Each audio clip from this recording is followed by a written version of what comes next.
Cool. So Anna didn't do anything fun. Dimple, did you do anything fun? No fun? Nothing fun? Nothing interesting? Nothing not fun? Nothing not interesting? No, it's pretty quiet.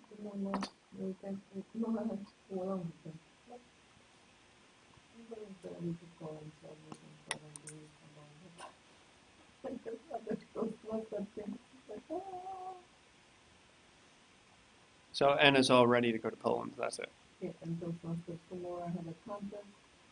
And What is Friday I have a Toastmasters again? public speaking. So, tomorrow 2 class of people complicated with each other. And it's tough because it's you're organizing something with people you don't even know. Like, doesn't even know them. So we will see. But one person is very responsible. What's your table talk going to be on? They got a big question. Mm-hmm. What do you know for sure?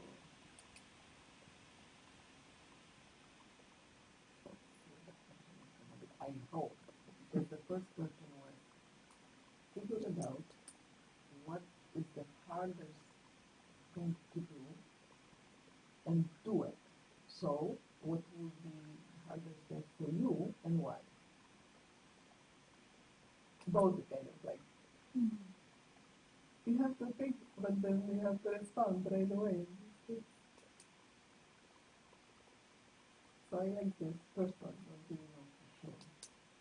So I know that one lady that was gonna compete with me in my mind, but she will answer the question. Because I heard her talking about another contest. Okay. That should be interesting. Dimple, you do anything fun? Just quiet weekend. No one broke into your house this time? Nope. I guess that's a good thing. Yeah. How was the weather in In Seattle? That's nice. the night? Yeah, the rainy season hasn't started yet.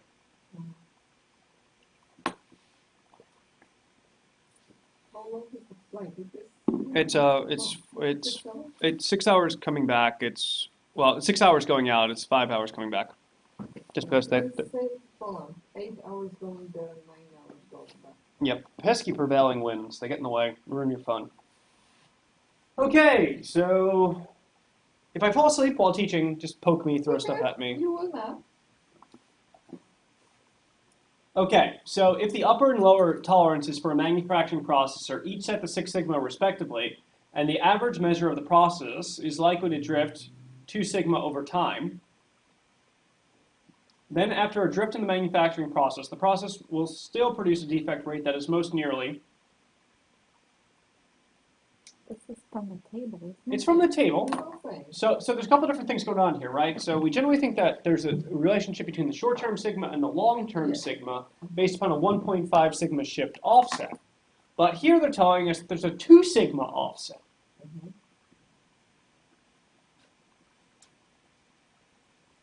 So you're right, it's from the table. So how do we process that?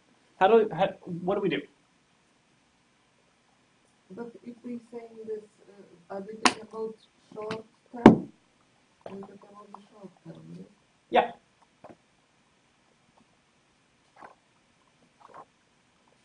So you have a 6 sigma process that is going to drift 2 sigma over time. So over time, it's going to drop down to 4 sigma.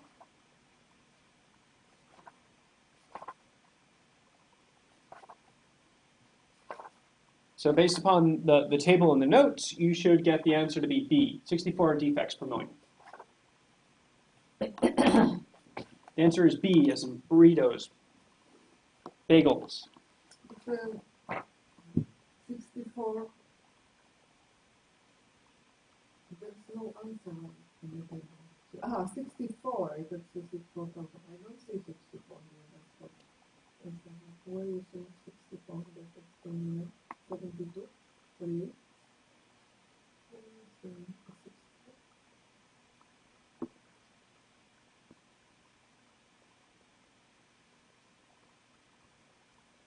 Because this is 1.5 and this actually 2. You actually have to go to the z table for it. That's why. Yeah, you'd have to go to this actual z table for the answer to be 64. We'll come back to that when we get to the z table stuff. 65. A widget factory near you has had quality problems, with one component being distorted as it comes from the final heat treating process. One possibility being investigated is that there is some difference caused by the suppliers of the widget's raw materials. To test these hypotheses, 8 samples were run from each of the 3 raw materials suppliers. The distortion was measured for each, and an analysis of variance which was performed, which resulted in the ANOVA table. When you see an ANOVA table, do not answer it. Run far, far, far away, pick a random letter. Okay. It's actually just a simple matter of crunching through the numbers. You have it in the slides, it's in the book, but it takes forever. So the answer here is, for 65, is A.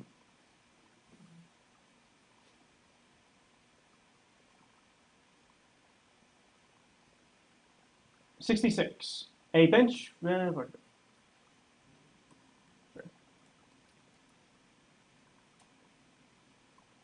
Why 66 not want to show up?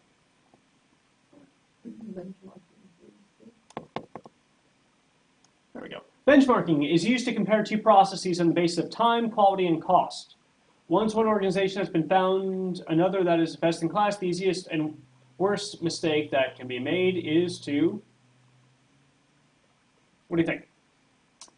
So wait, benchmarking is good process things. The worst mistake compared to the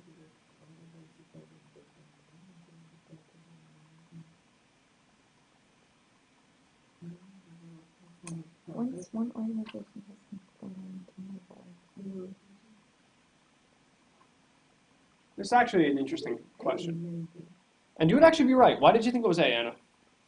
Because it's stupid. Because it's stupid. Exactly. Like, 2 companies, and only because you have some kind of data, you're going to compare them. Exactly. You don't know what you're comparing. Exactly. That's exactly right. Is that just by comparing the data for data's sake isn't going to tell you if the processes are very different. They might be useful for benchmarking, but they might not necessarily be comparing apples to apples. You might be comparing apples to kumquats. Yeah, the other ones is best. It must be some kind of standard. They designate something to be best. They have to have something. Yep. 67. For a model to be useful, its outputs must be applicable to the intended application, clear to the intended user, verified by comparison against the outputs of other models for a range of benchmark situations, and capable of comparison against experimental results. It must also be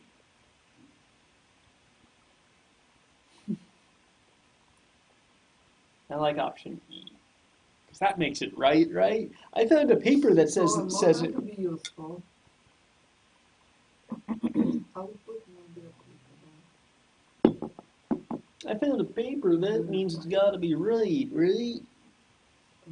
But you know how many things everything is mathematically right on the paper, and Yeah, but we're talking about cited in the academic literature. Someone wrote a paper about it. That makes it right. Yeah? That's what you think. No, that's not what I think. But there's. So what do we think? I think C.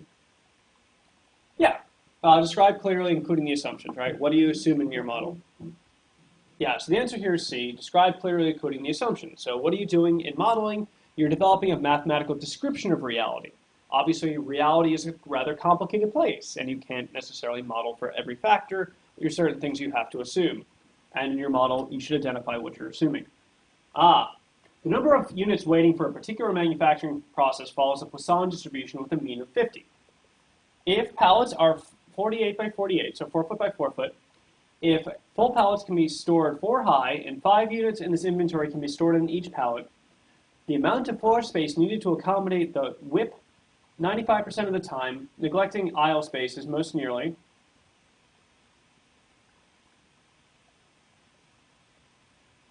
this is actually a really good question.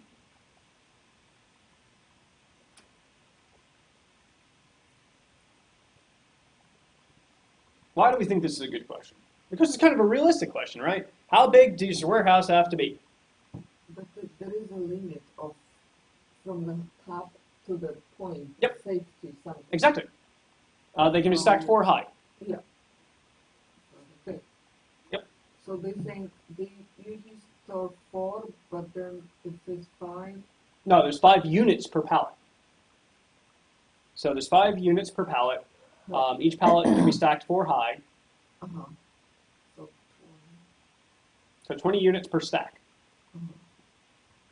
But there's a couple of different actions going on here. The first one is you need to figure out, well, what's the 95, what's the 90, What is this weight? By the way? work in progress. Uh-huh.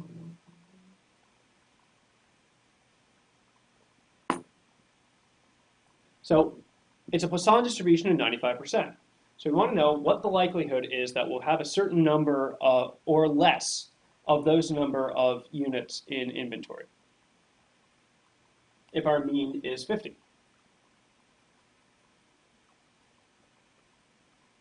Right, the Poisson distribution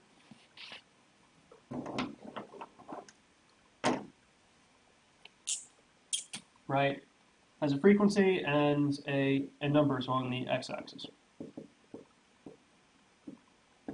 Right, and it kind of goes down like that.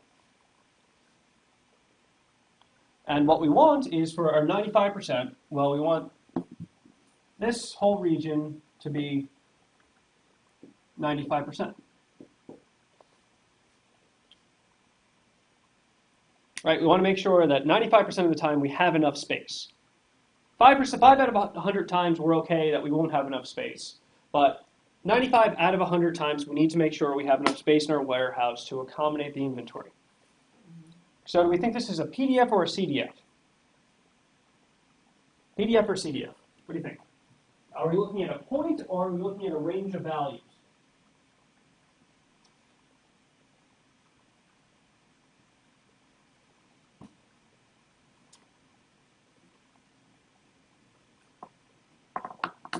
Point or range of values?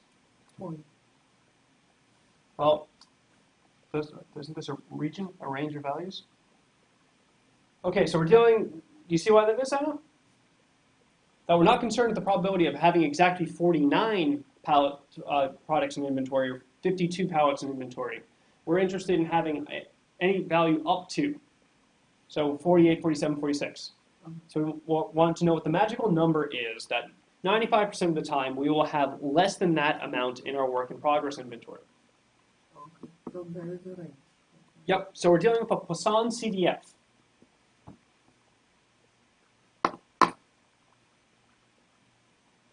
Okay, so so in the Poisson, we need to know our mean. So how do we get to Poisson CDF? Well, we go to second data, then we go over to distribution, we select Poisson CDF.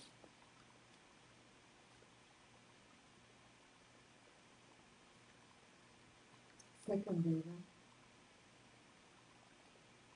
Oh, okay.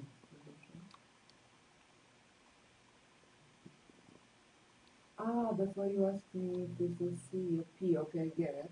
And then enter. Single and list. Yep, so you want a single, because we're just going to put in the data. What's the Well, we know our mean, right? We know our mean, and we know this region needs to be 95%. What we don't know is what x value that corresponds to. So the easiest way to do that is to guess and check. So to go enter in 50 for your mean, we know that, and then say enter 50 again for the x value. And when you do that, what do you get?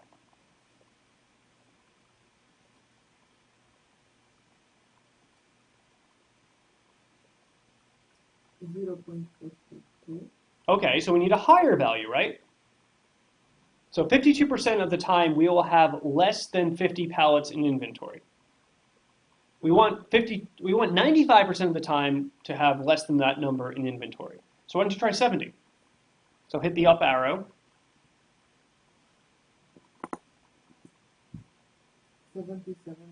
Oh, try, no, 50, our mean is going to remain 50, right? Mean always 50. Well, it's 50 because, it's not always 50, but it's 50 because the problem says it's 50. Okay. 70 what? Is the x. 99. Okay, so we need a number less than that. Try, so what do we go? We 50, 70, try 60.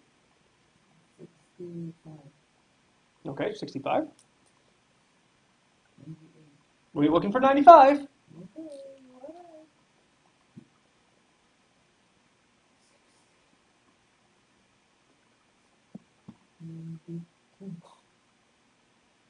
Nope, 92 doesn't get us there. 93.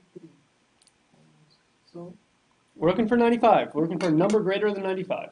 so let's do 60. 62 is 97. 97?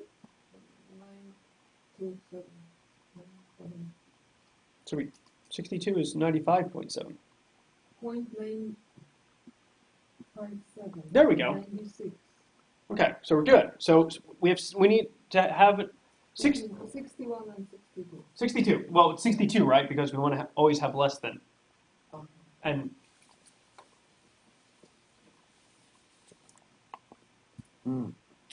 okay, so we know that 95% of the time we will have less than 62 units in stock. Mhm. Okay, how many pallets do we need for 62 units?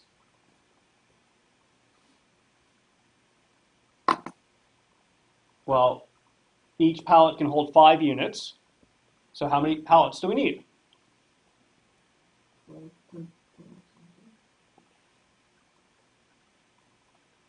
13 pallets, right? So we need 13 pallets.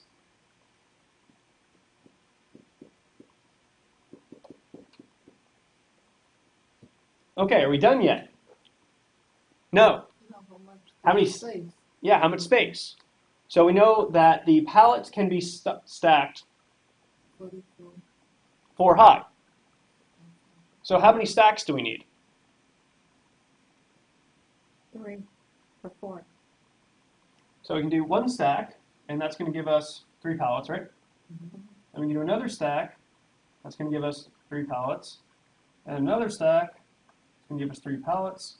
Another stack, it's 3 high or 4 high? 4 high. 4. Sorry. 4, 8, 12, and then 1. 1. And Not done yet. So what are these dimensions? This is 4 by 4. 4 by 4. why not 48 by 48? 4 feet by 4 feet. It's asking. Our answer is asking us in square feet. Okay, but the pallets are 48 by 48. This Correct. The pallets are 48 inches by 48 inches. But there is a 4 of them there, so okay, 4 by 4. So 48 by 48. That's what I wanted. But that, the question is asking us in square feet. So why not? We need to convert out to feet. Okay. So.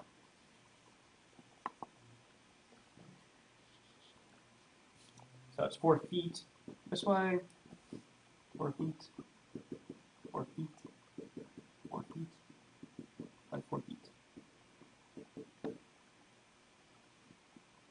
So how many square feet do we have?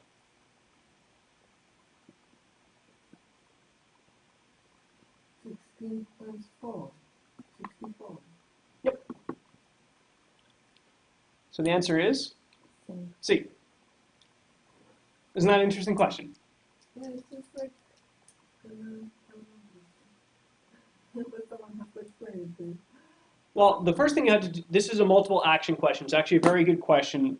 This is one of the harder type questions you can see on the exam because it's multiple steps, right? The first thing you need to do is to determine what level of inventory you're going to have.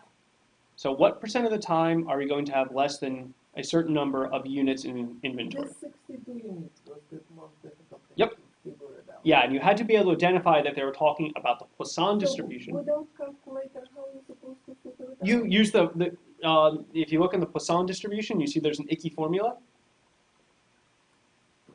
And 2 minutes But I Well, that's why I insist that you get the calculator, because you can do this question in 2 minutes with the calculator. It's actually a pretty easy question to do with the calculator. how to go back to the same data, whatever. Just hit second quit, and that'll bring you home. The button next to second, the mode button. Oh, yeah, no. Okay, that brings you back home. And then we just do it second data. Yep. And then distribution. Yep. And then go down to the, okay, but you have to know if this is a range, so that was a range. Yeah, because we're looking at the number of, the probability of having 62 or less units in inventory. Enter, 50. How we know from the beginning that it's 50-50? Because we never add the We just guessed, right? We knew the mean was 50, and we knew that there were some amounts in inventory. We know that the more or less in the Poisson distribution, it's going to have similar properties to the normal distribution, where the median is going to be pretty close. So we expect that the value to be somewhere around 50, and just gave us somewhere to start.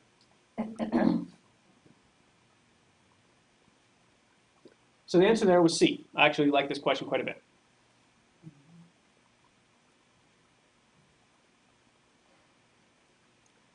Oh, an activity network diagram question. You guys love these.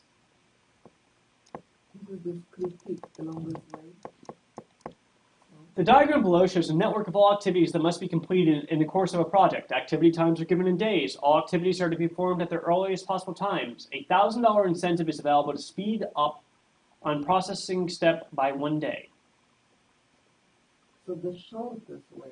Well, the question is, where should you invest your $1,000? So you can spend $1,000 to speed up by 1 day any of these steps or any of the options that were given. You have to like remove one element. Well, what you're going to do is, instead of, for instance, step K3 taking K taking 3 days, you're going to speed it up and have it take 2 days.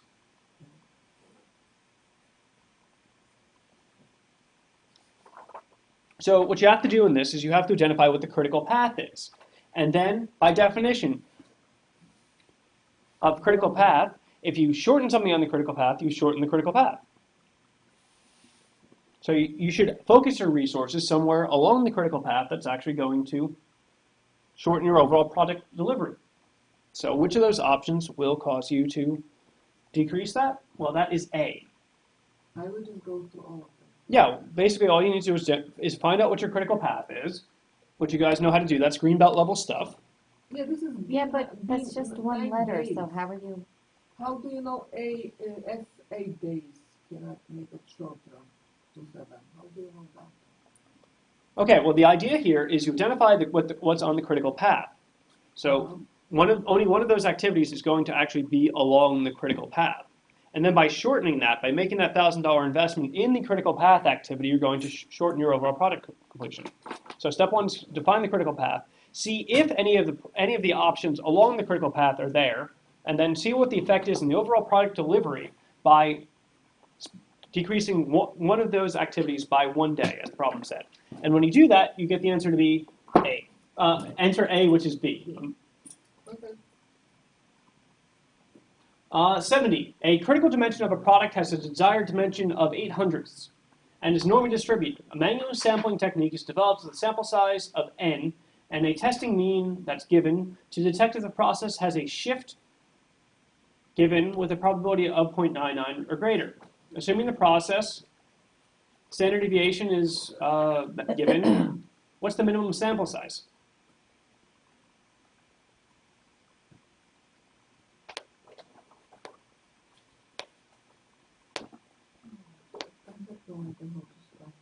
You have no idea how to start.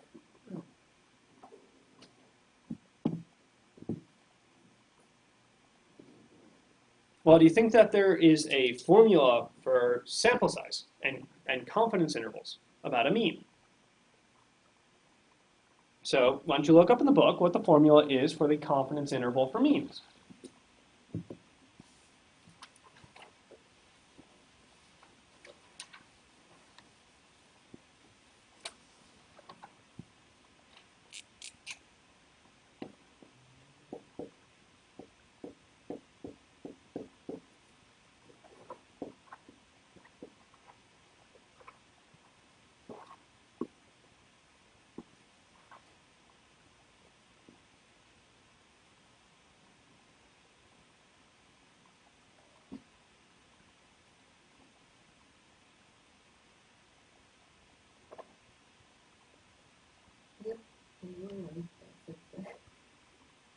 Okay, so we need to know our z alpha over 2 value. So we need to know what our alpha value is. Let's start with that. So our confidence level, what are they telling us in the problem? They're telling us that our confidence level is 0.99, right? So what does that make alpha? 0.1 or 0.001. 0.001. What does that make alpha over 2? 0.0005.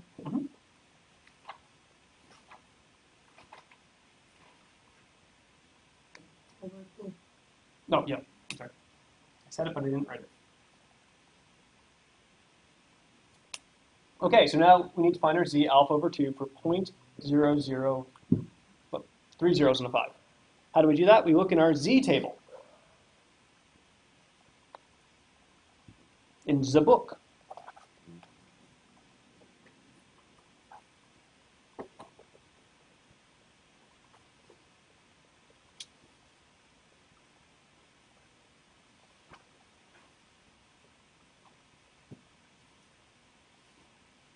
Did we find z table in the book?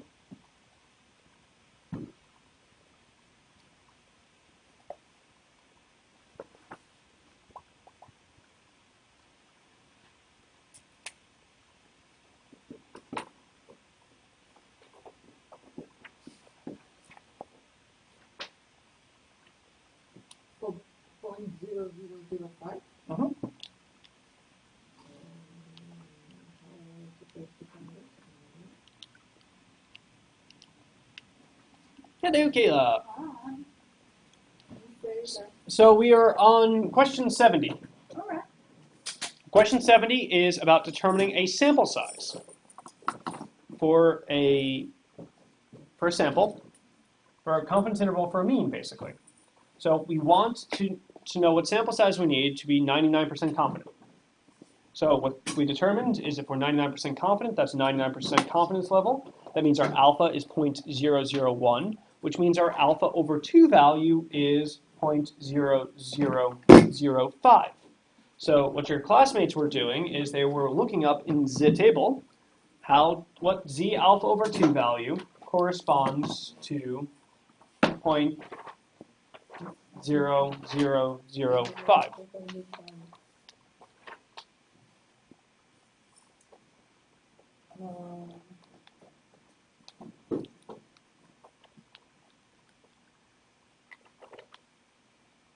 Okay, so we need to, did we find the table?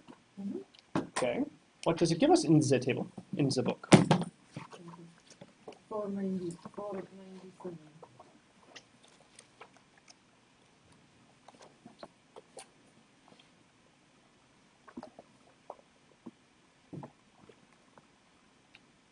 Okay, so what we are looking for is in the grid, we are looking for the value of 0.0005. You look in there.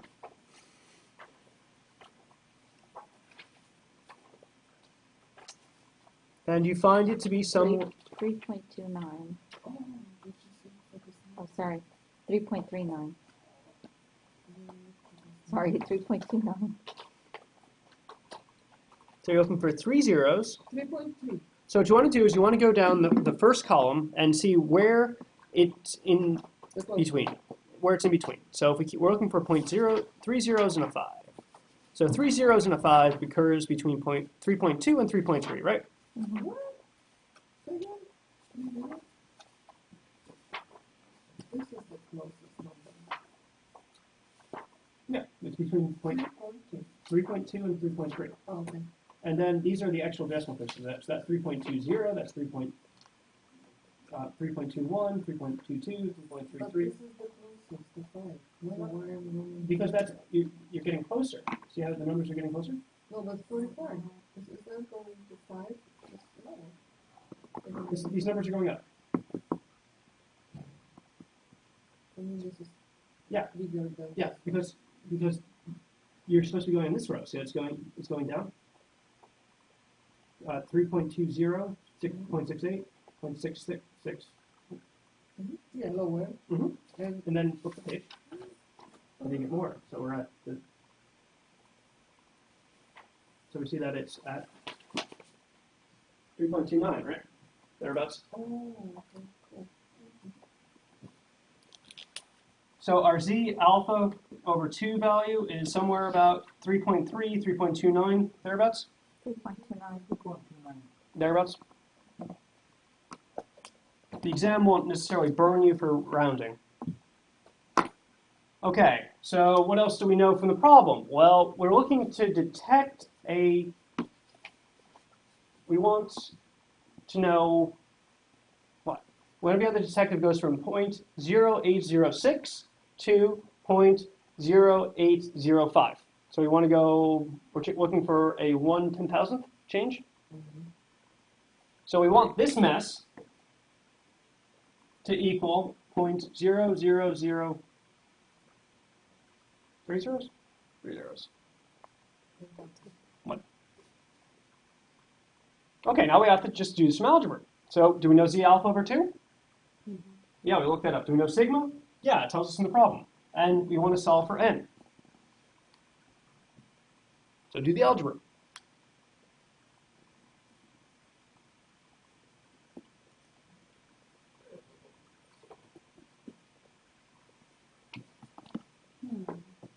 Taylor, you look confused. No, I did it, but I didn't look for the C critical with the value. What you in the use? table.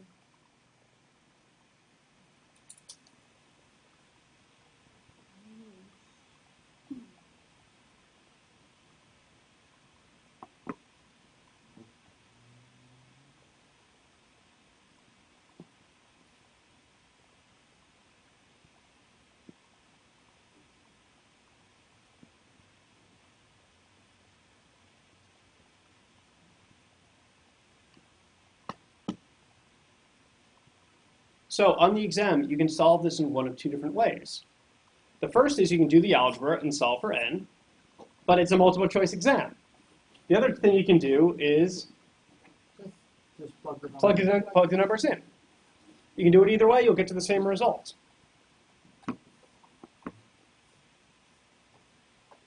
And when you do them, anyone doing the algebra?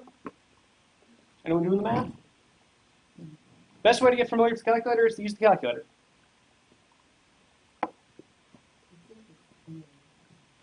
You think the answer is 3?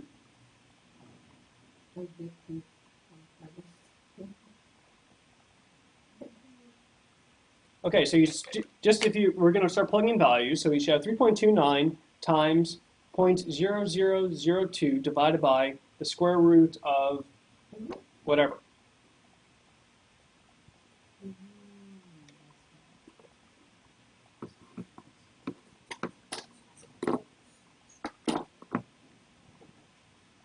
We're going to divide it into square root, or we're not going to do everything? No, you're just going to do what it says there. So 3.29 times the standard deviation divided by the square root of n.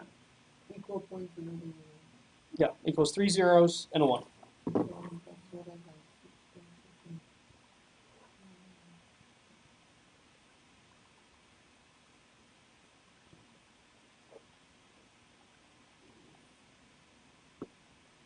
And when you do that, you get 50. 50 equals 0.00009. So run.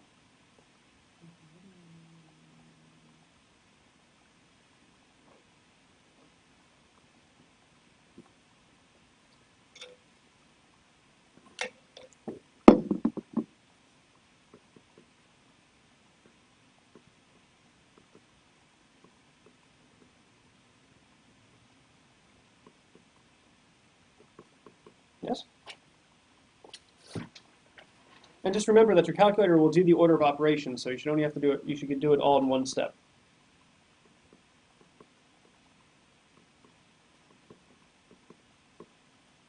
Kayla, Mm-hmm. you don't want to do it all in one step? Mm-hmm. Why not? Because I like this way. Well, time is of the essence, so. It's okay. Not, I don't got Okay, so the answer there, 50. the answer there is D, as in dog, or delicious, or devastated. Yeah. Okay, 71. Find the n? How do we find z alpha over 2? Yeah. Because we defined our alpha value, and then you're going to read alpha. These are the areas under the curve. Mm-hmm. So you're going to look for 0.005 in here somewhere. Okay. Which happens to the closest value we get. Actually, we get. All right. Yep. But I 71. In an automobile repair shop, a top mechanic has left, citing the company's use of group incentives for determining pay. Her new position will be at a shop where pay is based upon the standard rate book, which determines the number of hours that a task should take an average mechanic to complete. The most correct analysis of this situation is...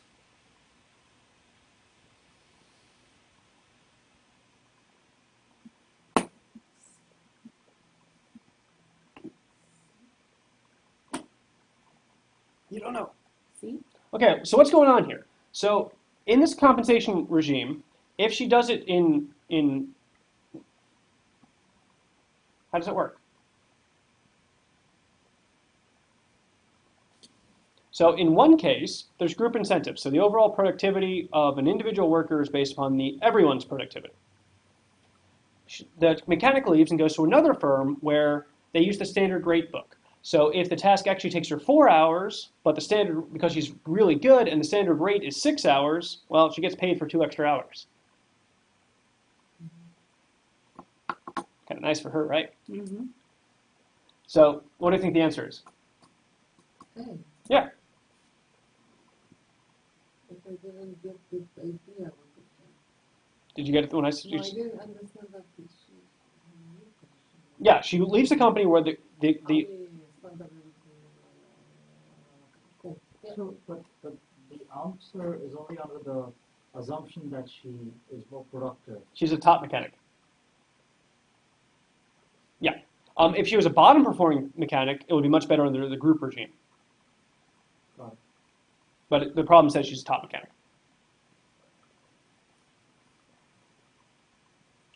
You guys are falling asleep on me already? No. Okay. You What? didn't believe that she could do it. 72. The following data are independent measurements on the diameter of a critical manufactured part. The confidence interval for the mean part is most nearly. Oh, we need that lovely formula. Except in this case, they didn't tell us what alpha is or what our confidence level is. So our default position is 95%. Mm-hmm. If the problem doesn't specify it, you assume 95%.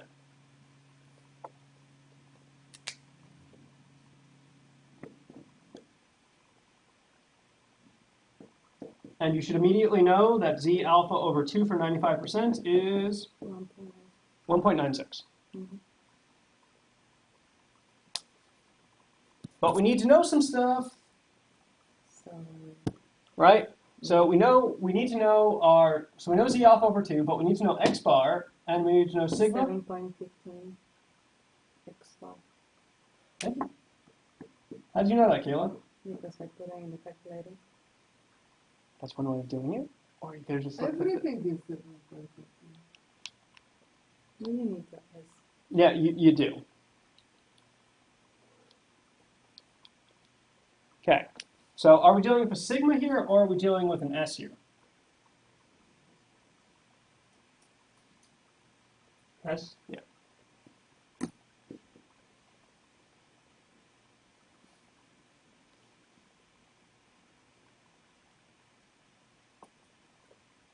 Okay. So what'd you get for this? What'd you get for SX? For S? 0.258. I don't know. We didn't get there yet. What? 0.258. And N? Well, 1, 2, 3, 4, 5, 6. 6. How you got to this 2.5? Oh, what Kayla did is she hit data on her calculator. Okay. She then typed in 7.2, 6.8, 7.5, 7.2, 7.3, 6.9. She then hit second quit. Okay, I only click data. What I should click now? Data, put in the data into L1. I don't know. Enter? 7.2, enter. 6.8, enter. 7.5, enter. 7.2, enter. 7.3, enter. 6.9, enter.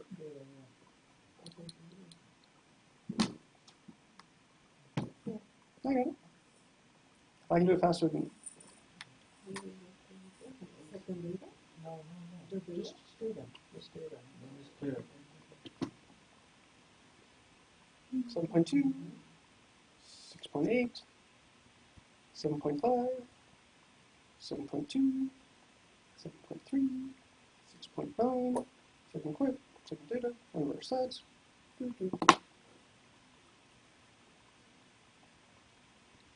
So you get n equals 6, 7.15, 2.58888888888. Actually, 25884, etc. Okay. Cool. So now we know everything, right? Now it's got to plug and chug. Okay. Can we go back? I plugged in the number, so what is the next step? Second data, one bar stats. Second data. Bar. Okay, so number one. One more chance. That's the 1 minus. And data. And L1. Now you put your data in L1, right? Yes. So calculate.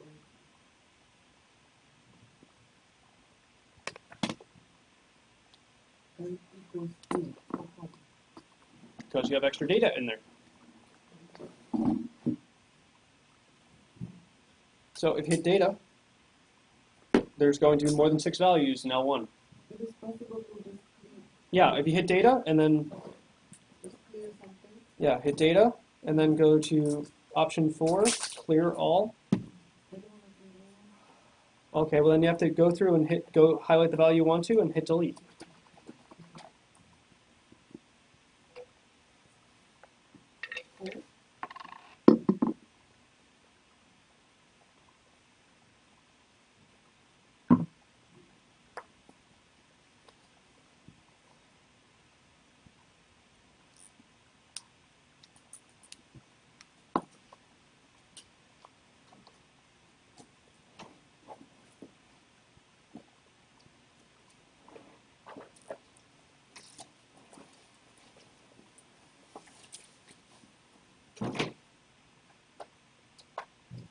So when I did the calculation, what I got was 0.20644.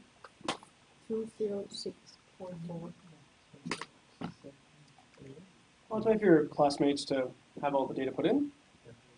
choose one.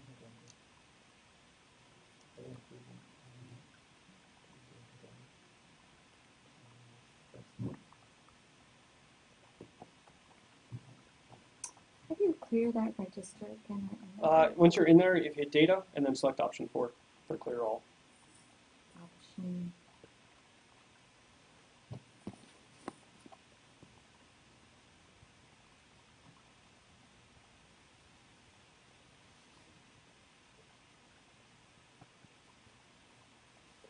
No clue how to do that. Okay, just go in, just hit data once you're in there. And when you hit data, you have the option of clear and select option 4 for Oh, clear so you all. have to hit it twice, is that what you're saying? Yeah, you hit it once to go into the menu, and then once you're in the menu, yes. Okay. Okay, so what do we get? What do we get? What do we get? What do we get? What do we get? Okay. What is the next thing? Okay, so now we just need to, we have our x bar is 7.15, our standard deviation of the sample is 2.58, our n is given, so we need to take our standard deviation, divide by the square root of n, which is 6, Mm-hmm. and then multiply that by 1.96. 1.96. What you got? Because I got 0.20644. 2711. Same. So B. Well, Nine, it's 10. 2.2588 if you carry the standard deviation out. 2. So is it B? The answer is A. Oh. What is it? Yeah. How? So the calculator didn't work. What do you mean the calculator didn't work? Well, the S is 0.25. Divide by. 588 divided by the square root of 6, Oh. which will give you 0.10. Multiply by 1.96. Yep. 206. Yeah. And this is 206. Yeah. Ah, cool. We got the same. Why? Yeah. Because it's 2.25884 blah blah blah blah blah. So wait, why are we putting this in the calculator then if we have the numbers already? We got the numbers because we weren't given the numbers. Oh, okay.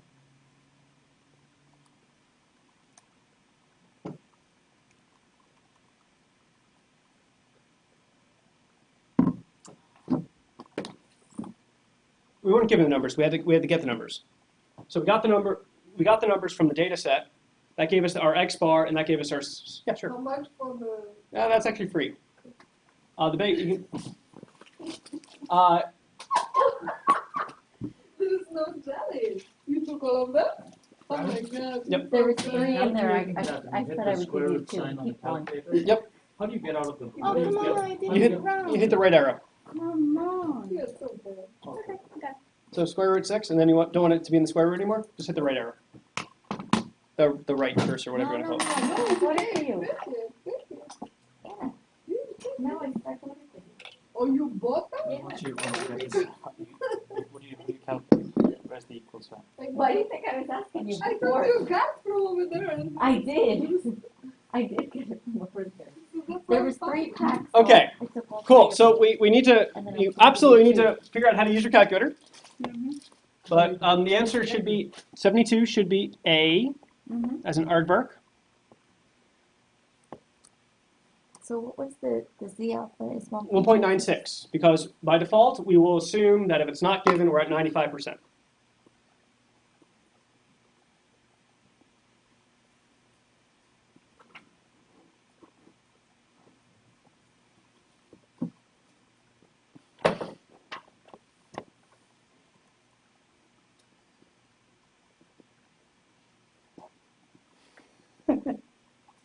Hold on. 73. 73 is a complete waste of time question. Yeah. 73 is a waste of time question Okay, because And the formula is because the formula is a mile long and it requires you to actually integrate it over the shape and scale parameter. Actually, it takes yeah. well, distribution. The Weibull distribution has a really awful formula. It's in the notes, it's in the book. It's a complicated integral over an integral. What is the point of calculating this? Well, there isn't, the entire point on the exam is to waste your time trying to do it. So you can guess. I know, but how do you know on which question you take it? Well, because you know the material. And again, I've emphasized this as being the critical part of this exam, is being able to identify the question from the first read. Is this a question I know, and I'm going to answer it? Is this a question I know how to do, but it's going to take a while? Or is this just, I have absolutely no clue? This should fall into the I have absolutely no clue. And you should just pick whatever letter feels special. The answer actually is E. But again, this is a question where you don't answer it. But how long is it quite lengthy to solve it, even with the calculator? There's no point. Yeah, it's at least 12 minutes. Oh, yes. So it's Uh, not like it's No, you have 3 to minutes integrate over the phone. You have to do 2 integrations and actually, yeah, you have to do 2 integrations to get there. So anything that involves integration. Anything that looks like it's a calculus problem, you probably shouldn't be answering. Okay. 74. The following double sample. Yeah, you have 149 more, exactly. The following double sampling plan has been proposed. First, a sample of 15 units are taken at random from the lot and checked. If one or few are found, the lot is accepted. If 3 or more defectives are found, the lot is rejected. And if 2 defectives are found, a second sampling plan of 8 units is taken. If no defectives are found, the lot is accepted. Otherwise, the lot is rejected. Under this inspection plan, what is the probability of rejecting a lot with a 5% rate? Yeah. So we are going to use Well, when we're talking about the defective, we can go with the P. we're not. This is the. Or this is the This has no. This has nothing to do with the control charts, right? So this is a probability question. So what are we doing? It's a double sampling plan. So what do we know about double sampling plans? We know that in a double sampling plan, we're going to use a sequence of samples to figure out to accept or reject our lot. So in our first sample, we can do one of three things. We can either accept the lot, reject the lot, or get some more data. Okay, so we have a couple different conditions here. So if we get zero defects, what do we do? Is this You accept. If we get one bad one, what do we do? is a set? We accept. If we get two, what do we do? A set into 3? No, you do a second sample of 8 units.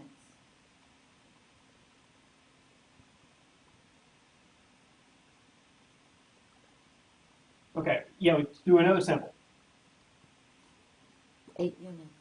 I'm just going to write sample 2. Just for a moment. And if we get 3, we reject, right? Yep. Greater than 3, we reject.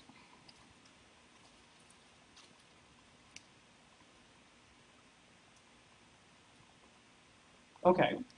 And what are we concerned with? Under the inspection method, what's the probability of rejecting a lot with a 5% defective rate? So how many different ways? Okay, so let's go for sample 2. What's going on in sample 2? If no defectives are found, the lot is accepted. Otherwise, the lot is rejected. Okay, 0, accept. 1 or more, reject.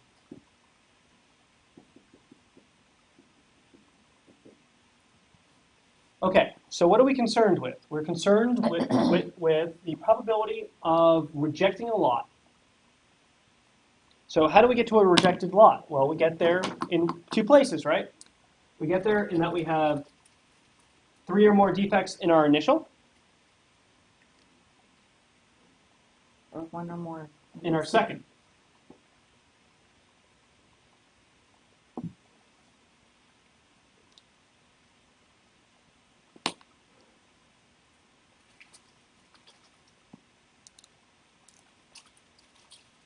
So what do we do?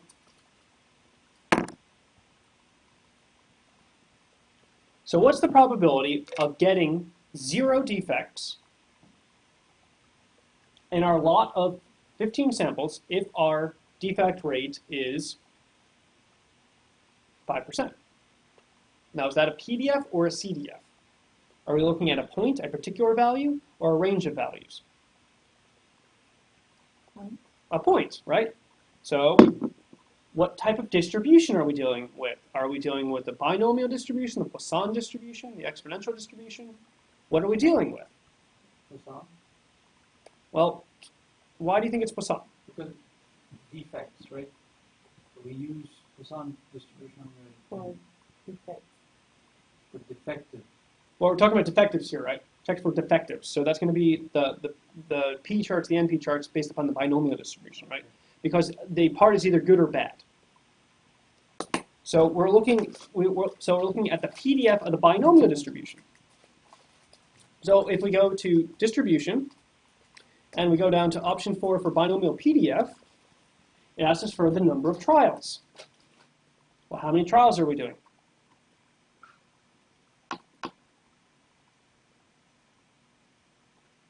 How many trials are we doing? Can you tell me how to get to distribution, please? Second, data, right arrow.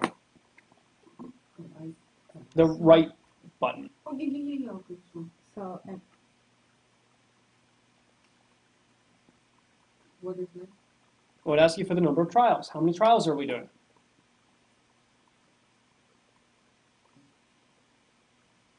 Okay, what's the probability of a success? In this case, of being defective.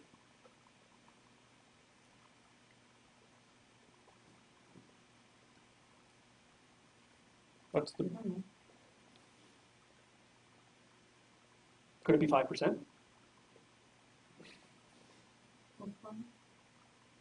so we are in the binomial. Yes, binomial PDF, because we're looking at a point.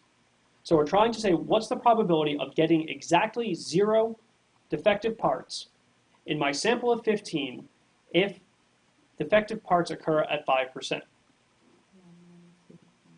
No, but there's no 1 minus. Okay. Number of trials, 15. Probability of Where getting a did you put defect, the number of trials? Because it says trials, n equals 15. Oh, hey, no. all right, got it. Success, should that be 0.95? Well, we're going to look at well, no, it's going to be 0.05. We're going to, Yeah.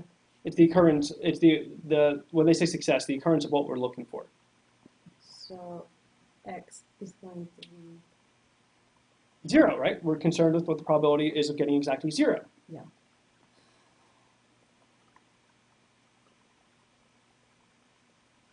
0.46. Yep.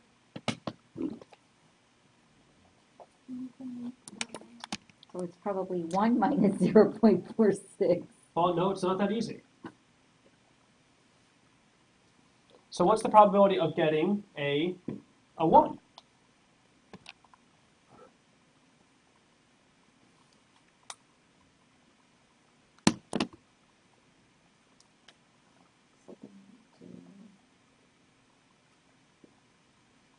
So 0.336. Yep. 0.36. Okay, it's 15. Mm-hmm. 0.05. Sure.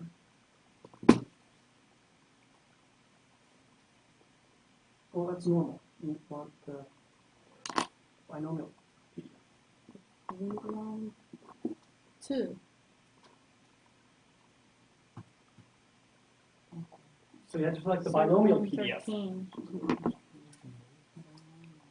Okay, so now we know the probability of getting of getting 0, of getting 1. So now we need to know the probability of getting 2. The getting 2 is going to be 0.13 What's the next decimal? for 0.135.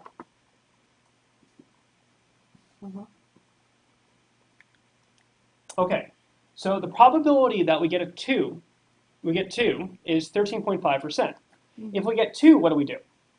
Well, we go to Second sample. we go to sample 2. Second Okay, what does sample 2 consist of? 8 samples. 8 samples. So So now we need to do it for 8.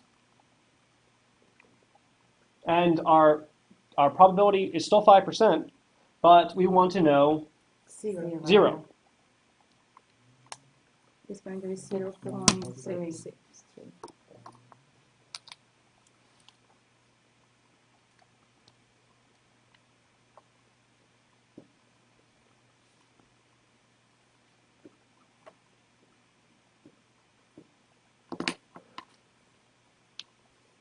How to come back always, you said?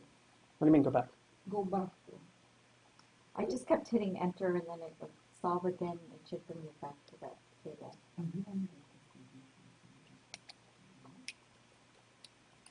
Okay,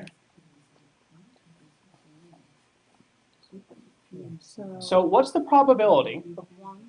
that we have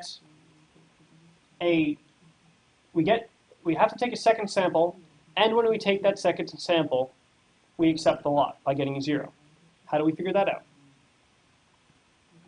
Say that again? So we know the probability that we have to take a second sample is going to be 13.5%. Mhm. What is the probability that we have to take a second sample, and when we take that second sample, we get 0, therefore we accept the lot? Multiply them? Yeah.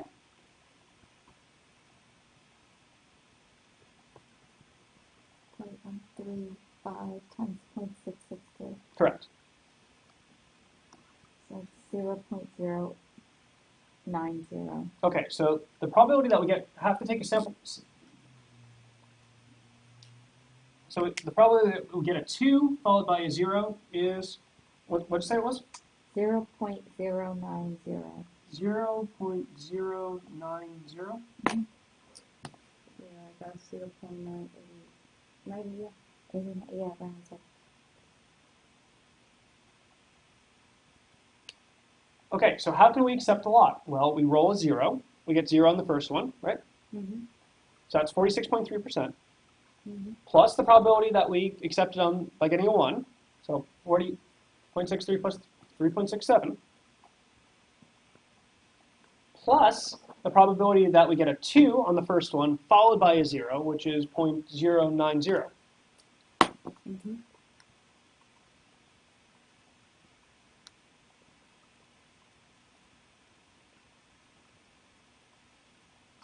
0.92.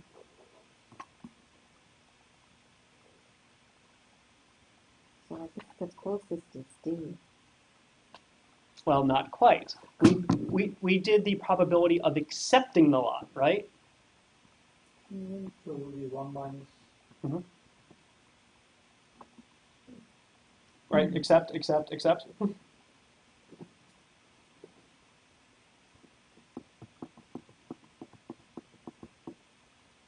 So then it's B. Yes. You could have done this very similarly with doing the probability of rejecting the lot directly. The problem is these become harder because you have to do the CDFs. But the CDF is always going to give you the value to the left. So you would have to do an extra subtraction. Now, is this a question you skip because it takes? In my mind, it would be a question I skip on my first cut, but I know how to do it. It's just time consuming. Yes. So this is will B? take 4 or 5 minutes. What is Yeah. the answer? Correct, but it's not like B. the answer is B, but it's not like the Weibull question beforehand where you could do it for 13, 14, 20, 30 minutes and still not get to the right answer. This is one that you know how to do, it's just going to take a while. Yeah, so And with practice and knowing how to use the calculator, you really could do it in about 2 minutes. 0.09. add all of, so yeah, so then you take the 0 accept, which is 0.463, the 1 Yep. accept, which Yeah, is the PDF is the probability of getting a particular value. So the probability of getting 0, the probability of Add, getting add, 1, add. the probability of getting 2, those are PDFs. Okay. The probability of getting Going to be greater than 3 is a CDF. 3 because 3, 4, 5, 6. The problem is you also to get those values, you have to subtract out the probability of getting 2, 0, and 1. It's not times, it's plus. Yeah. Okay. Plus 0.09, that's, which is 0.92. And then it's 1 minus that.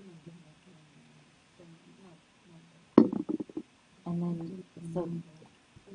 that ends Okay, up we made it being to the halfway point of the 0.08, exam, finally.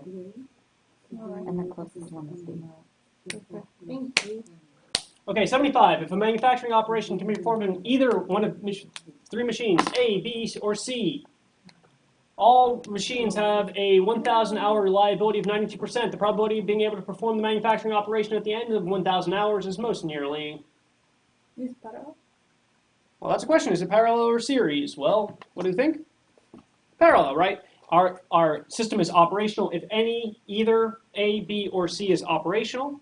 So we know that components in parallel, the reliability of the system goes up. So we can immediately eliminate A, B, C. Then we just have, yep. Can you please tell this one more time? Absolutely. Let me draw the picture because the picture makes this nice and easy.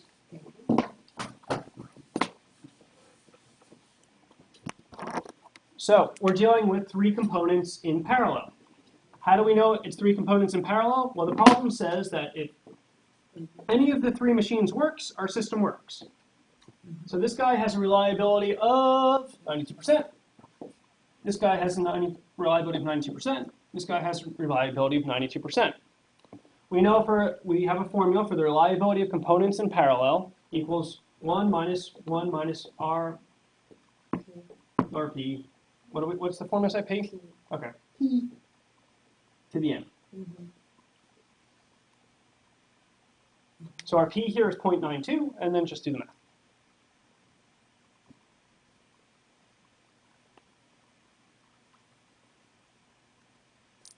Cool. 76. When making measurements with test instruments,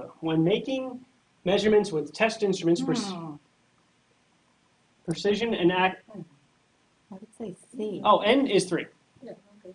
because we have 3 components. I think 76 is C. I should see. Oh, so why do you think it's C? I don't know. No, because it says precision and accuracy. Okay, the answer actually is D, as in dog or Doritos. So precision relates to how your values Yeah, spread that's out. true. So that's the whole idea of consistency, right? How your values spread out relates to the idea of precision. Are your values consistent? Accuracy. Accuracy relates to how well your measurement agrees to the truth.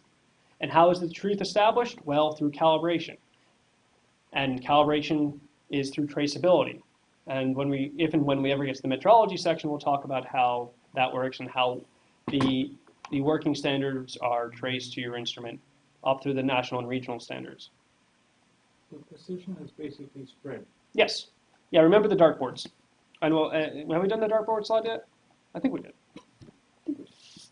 Lose my mind. 76, 77. When strong disagreement arises between team members, you should whip them. Oh, that's not an option. Let's say D.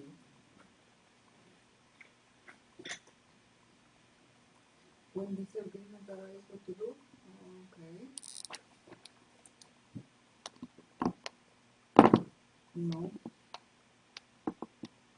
The answer is B, Mm-hmm. right? Part of the whole focus of Six Sigma in general is to get away from arguing and bickering and actually let the data drive your decision making.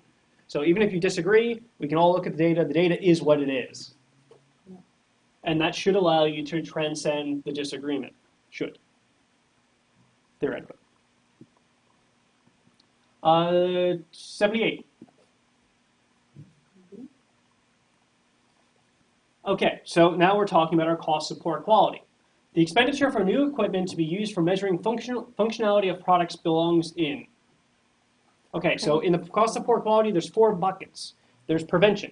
So prevention is everything that you do to stop a defect from happening, to stop a screw up from happening. Then you have appraisal. Appraisal is everything that you do to detect that a screw up has happened. So those are all of your traditional quality functions.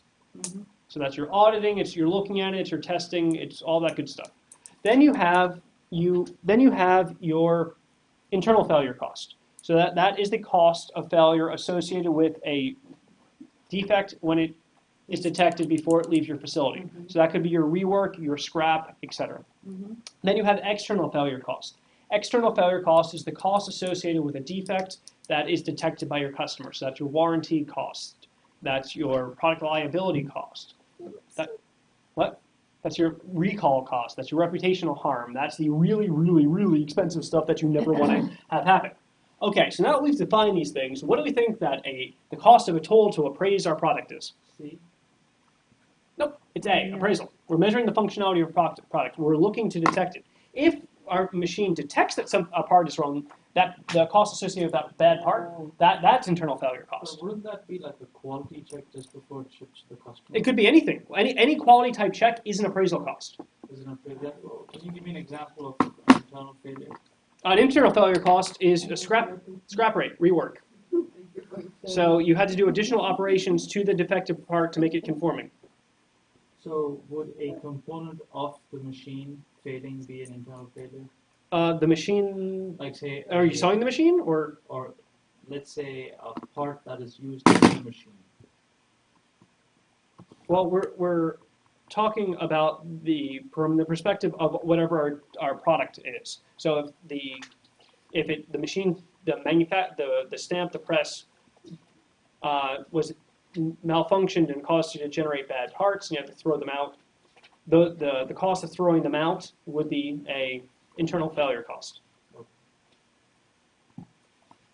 79, cruising right along. Okay, for a typical month, 900D manufacturing company identified and reported the following quality costs: inspection wages, quality planning, source inspections, source inspection, implant scrap and rework, final product testing, retest and troubleshooting, and field warranty costs. What is the total failure cost? So total failure cost is the internal failure cost and the external failure cost added together. So are the inspection wages, what bucket would we put those in? Inspection costs, those would be appraisal. Quality planning, probably prevention or appraisal. Source inspection. Hold on, you said inspection was appraisal. quality planning is Where appraisal or is what? this table? Prevention. This was which lesson? That was like far on the end. We haven't done it here. We haven't gotten to in the black belt material. In Greenbelt, I There. cannot find it. Which Uh, what? I don't know. If Not, I don't see 8 or 9, so I don't know. I don't even know what to look for this. Under what? it's under the cost of poor quality. It's probably in the Cano model. For quality, this is 10. Okay. I remember So this one is far. 8? Well, what we're doing is we're walking through it. So inspection wages, we said those are appraisal costs. Yeah. Quality planning could be either, it's probably a prevention, but it could, depending on what they're doing, it could be appraisal. Prevention. I think it's prevention too. Source inspection, so that's inspection, that's appraisal.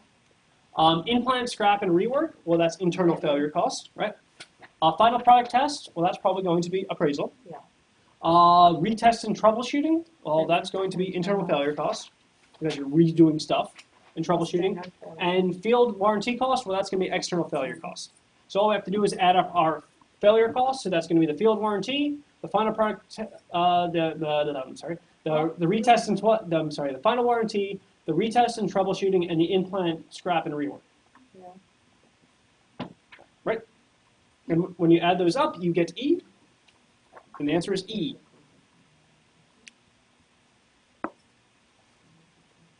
$80. Strategic plans. The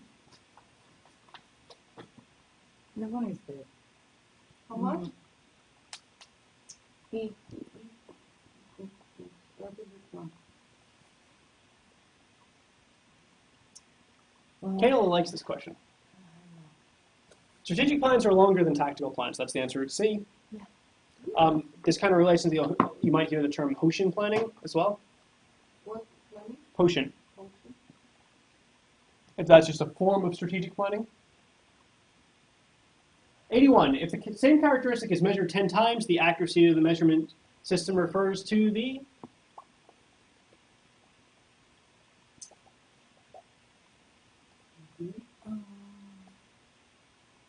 just defined this a couple minutes ago. B. B, yes. Closest to the winner. Well, closest to the truth. To the value. The official length of a meter, Wait, what was 80? 80 was C. 82. The official length of a meter, What? I don't know. I don't know. is it A? Ooh, E.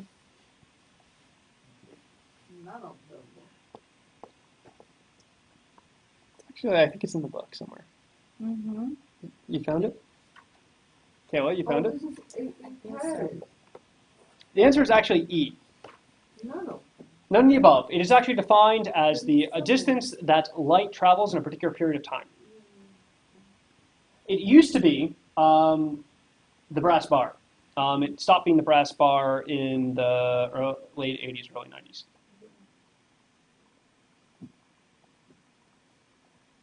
And the mythology is that it was a Roman This is soldier's in the step. book? I think so. One of the I think it's in the Black Belt book. like under what? Like length of the meter? I think it's under metrology. It might be. If not, it might just be one of those red herrings.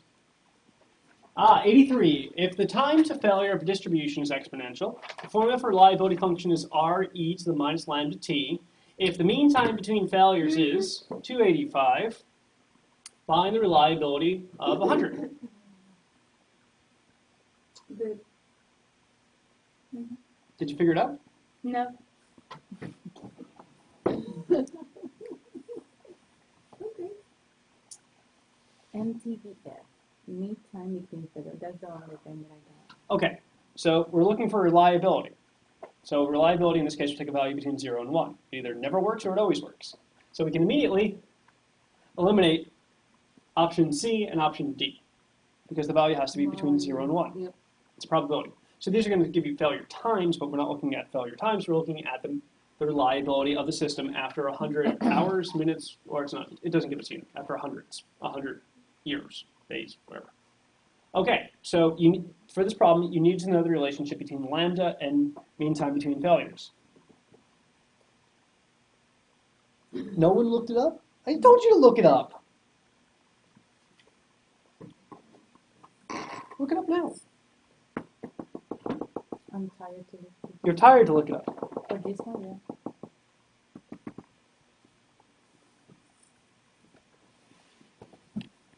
I'm just going to stand here awkwardly. And you're gonna Google it. No, I'm going to stand here awkwardly. No, he's going to stay there until we say something. Get ready to start over there for you.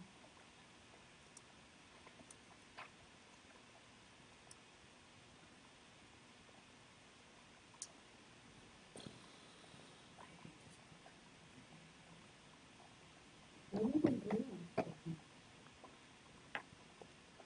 So, the relation you said that is in the, actually in the distributions, no? Oh, I don't know. If you don't know, then who will know? I know nothing. Okay, look for it out. I know something. Is in the What do you Poisson? know for sure? Poisson is the one that has the lambda. Yes, we're dealing with lambda, right? So we're dealing with, well, it's actually telling you it's exponential in this case. So MT, mean time between failures, is 1 over lambda. Uh-huh.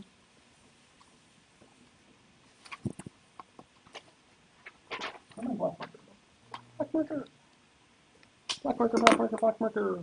So we have the lambda, we have the MTT equals 1 over lambda. We know what lambda is. Why is exponential? What? Because it's e to the minus lambda t. Uh-huh. That's the formula for an exponential distribution. Okay. Okay, so they're telling us that Yeah, it's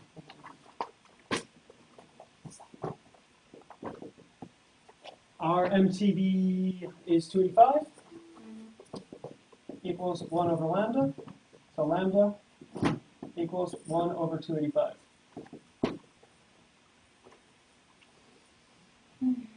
So our formula is e to the minus lambda t So equals r. And they want us to evaluate, it's r as a function of t.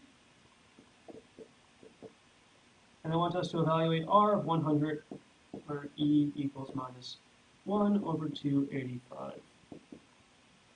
100.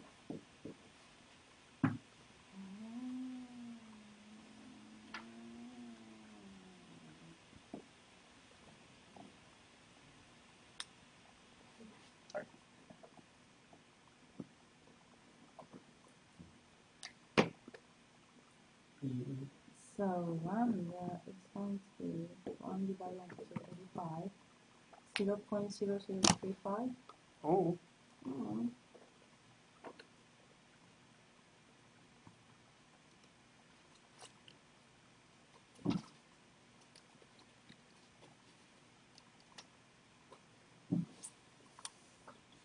And t, what is t? t? Well, our reliability is a function of time equals e to the minus lambda t. Uh-huh. So there, we want our t reliability of t equal 100. So r of 100 equals e to the minus lambda times 100. Because the problem is telling us that t equals 100. So when you do that, you get e to the minus 281 over 285 times 100, you get 0.704, which is A.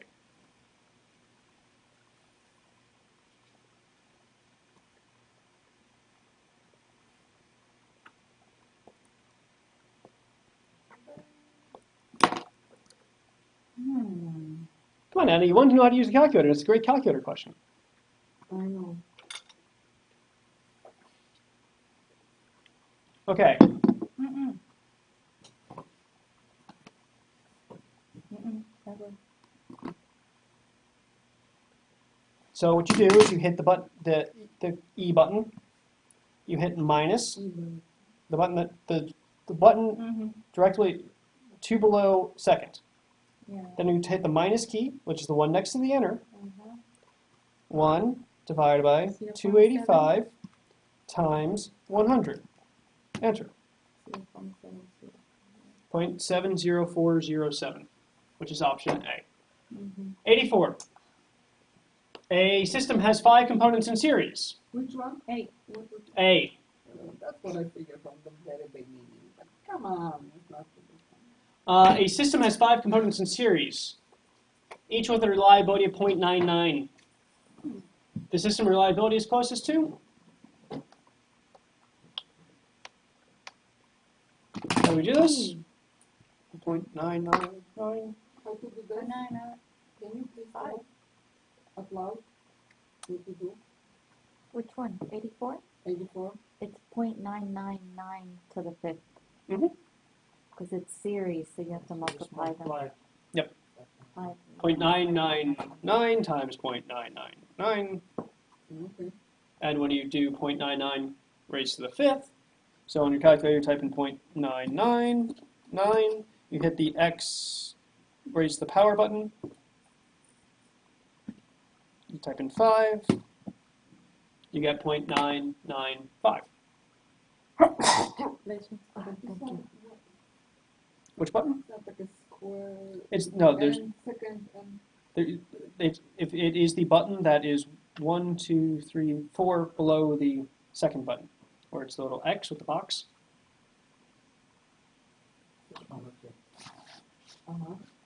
So you type in 0.999, that hit the X with the box, then type in 5 and hit enter. oh. That was easy. Okay, we're up to 84, 85. 85.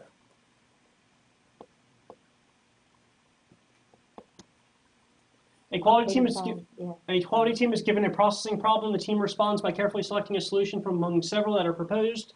The team next installs the solution and collects the resulting data. Based on this data, the team modifies the solution slightly, then installs a permanent part of the process. The best description of the procedure that the team has included is... FBA.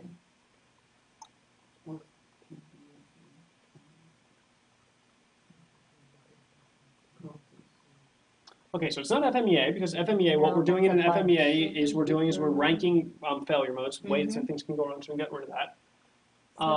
Kaizen is the cultural thing where we make today better than yesterday, tomorrow better than today, so that's out.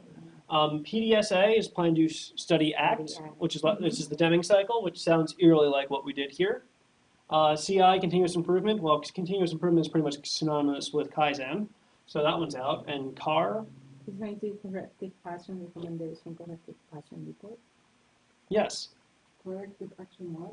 I never heard. Corrective action recommendation Oh. or corrective action report. Brian? Yep. Just a thing though, here that they say that the team next installs the solution and collects the resulting data. Mhm. Don't we do that in FMEA where the risk priority number after we implement? There's no data though. You never collect any data in FMEA. We recalculate the risk priority number after we're putting in the solution. Correct, but the issue with the FMEA is there's actually no data. The way you get the numbers is from people sitting around a conference room bickering and saying this is a 2, this It's is a all 3. relative. It's all subjective. There's no actual Yes, hard data. subjective. It's like after you did the brainstorming, you say, okay, this one is going to be higher than this one. Different is probably. Yep, so we're up to 86. A scatter diagram is most often used to provide a visual clue to the, yes, the existence of correlation. Yeah! Woohoo! Yay! 87. Statistical software calculates that the correlation between mold temperature and shrinkage. 86 is A. Yes. Yeah. This means that That is freaking. yes, this one's actually a really good question.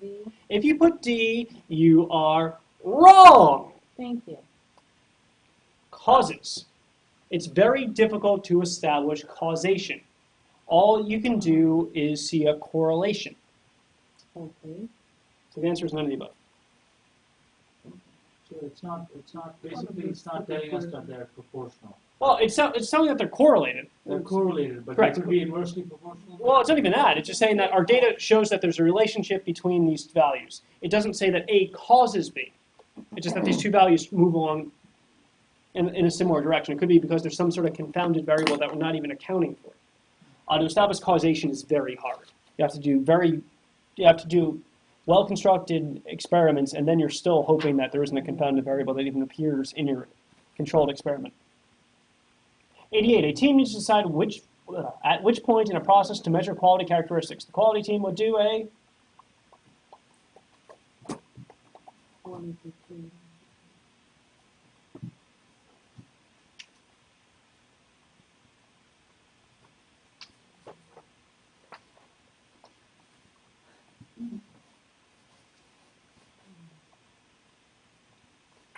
Now, I would say flowchart. yes, and you would be right.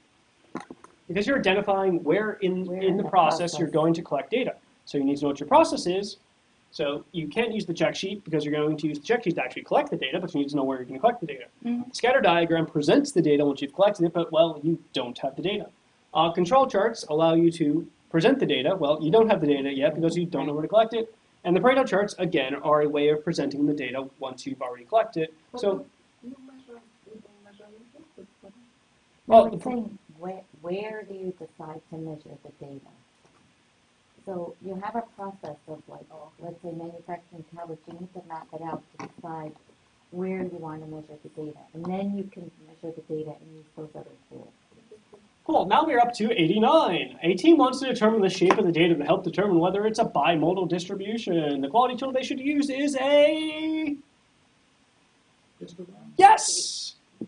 We know what a control chart is. Allows us to determine the extent of the common cause variation from the special cause variation. Scatter diagrams, we saw that just very recently. That's the correlation between values. How does my x value change the result of my y value, or vice versa?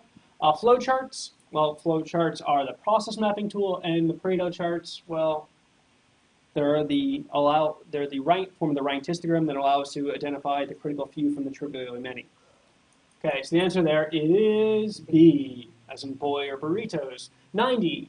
The statistic that can be used to describe if there is a linear association or correlation between variables is the...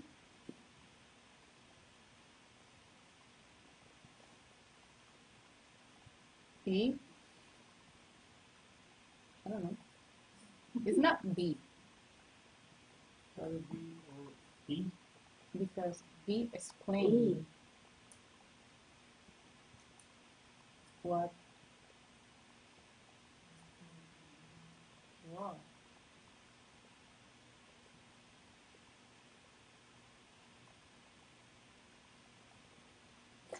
It's not good when he does that. it's not big. It B. It's B. The answer is B. So the coefficient of determination explains what percent of my variation in my dependent variable is explained by my independent variables. Times E.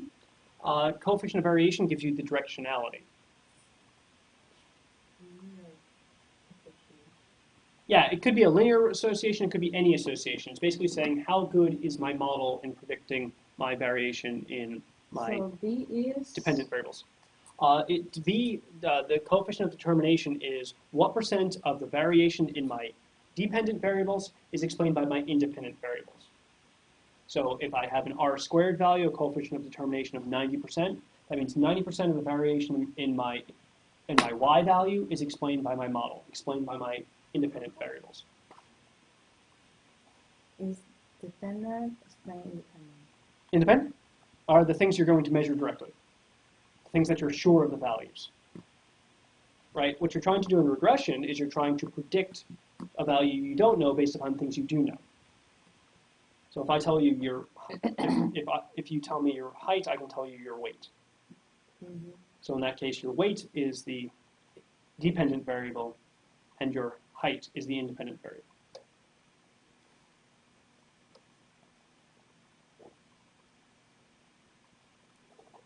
When installing corrective action for a quality problem, it is important to whip the operators.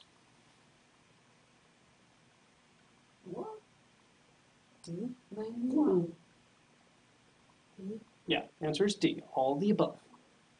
Unfortunately, there's not an option for whipping. A robust design refers to the ability of a product to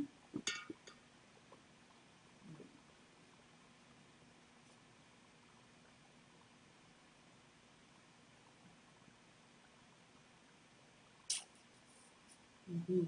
The answer is B, yes. That As in means boy or burritos. robustness despite changes. Why is it not? Why not? Why isn't it Extended period of time without failure. Well, that's actually the definition of reliability. A? Okay. So robustness is how well your system can survive changes that are around it. Plus, extent, I mean, there is really a limit to how long you can use it before you have to calibrate or something like Well, it that. depends, yeah. 93. According to the central limit theorem, we all love the central limit theorem. No. A, Yeah. or D, actually, it might be D. Try again. Answer is E, none of the above. Remember, the central limit theorem is all about the relationship between the underlying distribution and the sampling distribution. So the median and the mean have the same value in a symmetric distribution. That is actually a true statement, Yeah. but not because of the central limit theorem. That's just because of geometry. The mode of a normal distribution is also the mean. Well, that's a definition and a property of the normal distribution. The mean of an exponential distribution is smaller than the median. Well, yeah, that's true. But again, that's a property of the exponential distribution, not because of the central limit theorem. And the mean, the median, the mode of the normal distribution all have the same value. Well, yes, that is in fact a true statement, but it's not because of the central limit theorem. So the central limit theorem, just to paraphrase what you said, is just you're taking the means of all the samples and they all follow a normal distribution. Bingo. Regardless of what the shape of the irrespective of what the exactly, underlying distribution. precisely. Ah, yes. I don't know what you're happy about. Do you know what I'm happy about? No. The the term expected value is closest to. Oh. See, Kayla laughed. Why did Kayla laugh? Why don't you ask her why she randomly laughs? Maybe she likes Markov value. Well, Markov values are it's a probability model where you inform the probability of an event happening based upon predicate values, things that have happened beforehand. So the expected value is the mean of the random variable. Yes! Very good. Say again? The answer is C, mean. The expected value is the average value of the probabilistic value. And remember, we calculated out the expected values for having sex? Uh-huh. I thought you'd never forget that. I think I can combine one. Cousins, sisters, something like that. That they are single or something like that. You want them to suffer? Kayla's trying to play matchmaker. 95. No, Harmony doesn't want us anymore. 95. She can't mingle either. 95. A random sample is selected No from. hope for this guy. Exactly. Anna has come to my I'm conclusion. going to the A random sample is selected from a population of measurements. His extended value doesn't go, it's not called to mean. That's why he's always 42. outside the A. She's A. A random sample is selected from a population of measurements. The Oh, mean- sorry. C. A random sample is selected from a population of measurements. The mean of the sample is not equal to the mean of the population. This is due to sampling error, yes. 96. A population size of a million has a mean of 42, a standard deviation of 6. 60 random samples of a size 15 are selected. According to the central limit theorem, the distribution of 60 sample means has a mean of approximately 42, right? So the whole idea of the central limit theorem is the means of the sampling distributions will be the same. However, the standard deviations will not. Remember the relationship. And also the mean of the sample is equal to the mean of the population. Yes. Sure, can you have it? Yep. The mean of your sampling distribution, the mean of the means, will be the same as the population mean. The standard deviations will not be the same. Mhm. You have to account for your sampling size.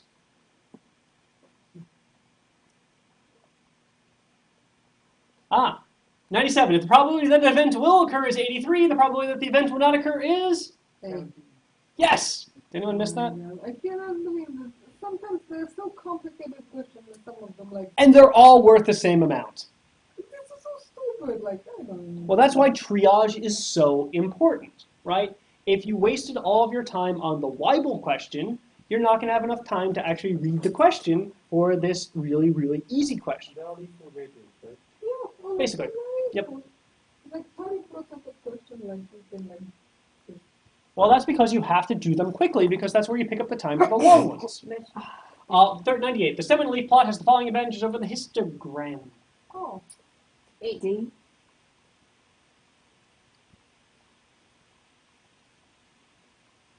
oh. I don't know. You don't know. Additional Anna does not know. So the 7-leaf, is that just another term I for? think Davis give you more information. They give you the points. You can see the data. There you go. It gives you more information, right?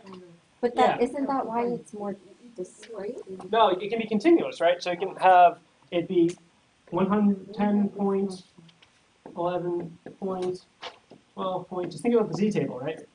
And then you have 0, 0, 2, 5, 5, 7, 9, 1, 1, 3, 5, 0, 1, 2, 6, 9.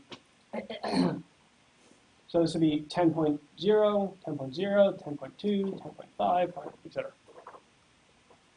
Okay, So it's giving you more information because it's giving you what that extra decimal point is in this case, or what the extra value is, what the truncated values are. So not only are you seeing what category, what bucket occurs the most frequently, but you're seeing what the underlying information is inside that bucket. A dimension has a tolerance of 15.1 to 15.11. To simplify the data collection sheets, the 15 is omitted so that values such as 0.102 are recorded. This is an example of with A, yes, on the A. the answer was for 98 was A. Now we're up to 99 I know. is A, but this is actually a little dangerous because you have to remember to put the 15 in there when you're doing your calculations. But yes, this is an example of coding. 99 also A. Yes. 100. Woohoo! Only 50 and then we can go home. Yes. A population is bimodal. 100 samples of the 30 samples are randomly selected, and the collected 100 samples means are calculated. The distribution of the sampling means is Bimodal. try again. Normal? Normal. No, because if you increase the number of samples, it's going to it's supposed to be. This is the central limit theorem by definition, right? Regardless of what the shape of the underlying distribution is, I sample from it. Those sample averages will follow the normal distribution. Okay, it is 8:05, 8:06. Want to come back in 5 minutes? 10. How many 7. hours we Okay. have been doing this? Doing this for 3 hours? 4 hours? We're about 4 hours, yeah. And we almost 100. So we need 4 hours or 6 4 hours and 30 minutes? 4 hours, 30 minutes. Well, you have to remember that I'm going over every single solitary question.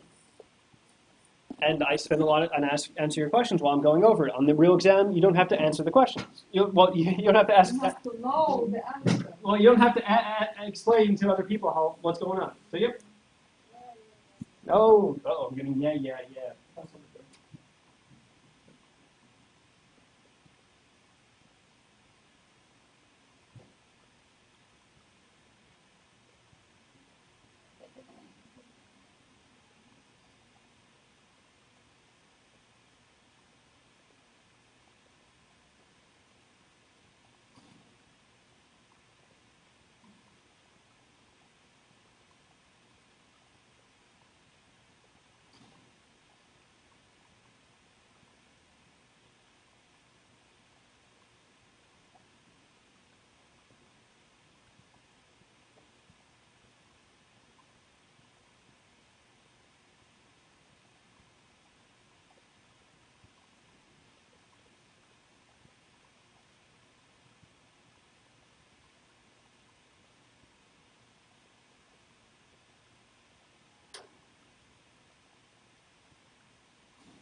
And we're back. And better than ever for Christmas this year, like the Hess truck.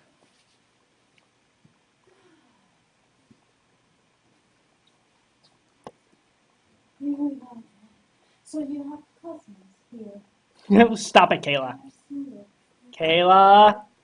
He's engineering. Have you tried Craigslist?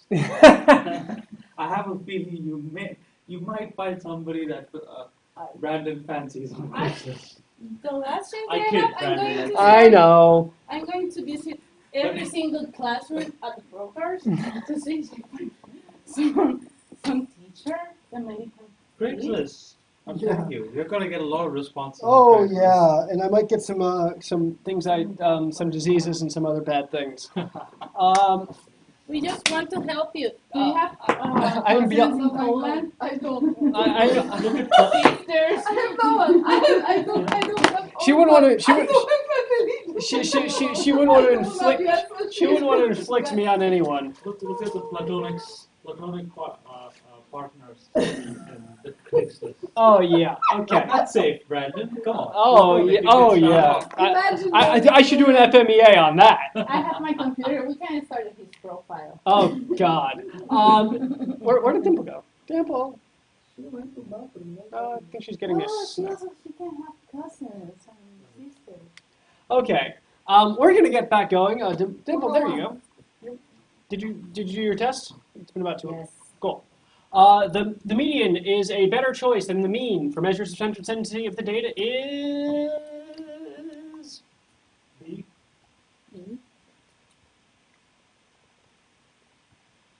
What do we think? What do we think? What do we think? What do we think? We have a couple different answers. Couple different answers. Couple different answers. Couple different answers.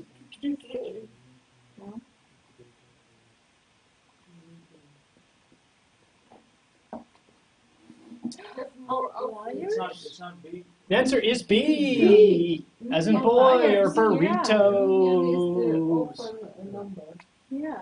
They do this in neighborhoods which have homes which are Yep. one or two homes which are. Yep, the Warren Buffett effect. Yeah. Yep. We're moving right along. We're almost there. We're almost there. We've almost You there. went to I don't think it'll be- somewhere. The mean of a Poisson distribution is 2.94. The standard deviation is, what is the standard deviation of, what do we know about the Poisson distribution? The Poisson distribution is really fun to say. Poisson. It's going to be B. Croissant. Well, we know that the mean of the Poisson distribution is lambda. The variance of the Poisson distribution is also lambda. What is the relationship between the variance and the standard deviation? Well, the standard deviation is the square root of the variance. Mm-hmm. So what are we looking for here? We are looking for the standard deviation of the Poisson. So 2.9, the square root of 2.94. How do we do that? Well, we hit the square root sign. We hit second square root. 2.94. So Hit enter. for Poisson distribution, the Yep. mean and the Variance Variance. are the same. are the same. Yep. So the answer is, what? What did you say? What did you say? No. B. B. Because the standard. Oh, I wrote square. I'm sorry. Okay. So, If you have the standard deviation and you want the variance, you just multiply. okay. 103. The chi-square distribution is it like The Fox chi-square? News? Where are MSNBC? you? Right. 103. 103. The exponential distribution is chi-square. What? Oh, is your version different than my version? 103. No, I have what you have. Yeah. This is what you say. The chi-square distribution? Okay. X squiggle, the squiggly X. Chi-squared.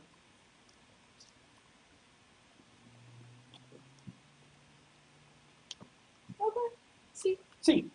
It's like Fox News. Which might become a little less skewed to the right with Roger Ailes leaving. Mm-hmm. Assuming that a regression equation has a slope of b1, 2.52, the intercept b0 is minus 7.3, The y value that would result from x is 12 is, 8. do we know how to do this? Yeah, with the Just plug and equation. chug.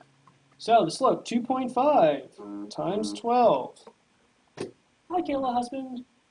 No, he's not. He's playing volleyball. Hi, Kayla, boyfriend. Wow, this is so cute. Cousin is looking over the fence. So when you so you do 2.5 times 12 minus 77.3. Actually, that was my fault. Okay, I don't get that one. I did it manually. So how you do it in the Here. calculator? 2.5 times 12 minus 77.3. Ah, I didn't do it. There's no, you don't need to do anything that cool. Oh, okay, so Nothing that cool. E is going to be 0. Yeah, there's no error. There's no error term. 3 points on the A. Hey! Yeah. Not even looking.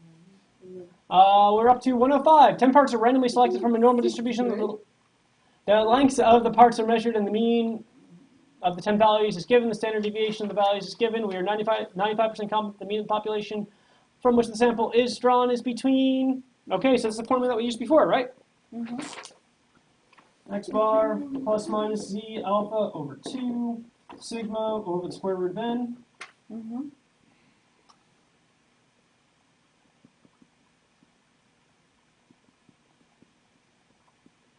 Okay, so we know z alpha over 2 is 1.96, right?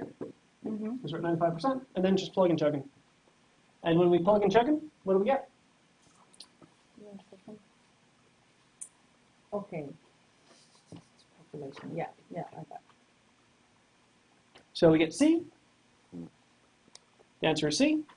Just in the convenience of time, I'm not going to. We've gone through a couple of these manually, so I'm just going to lay it out there. 106. An example of a measurement with an interval rather than a ratio scale.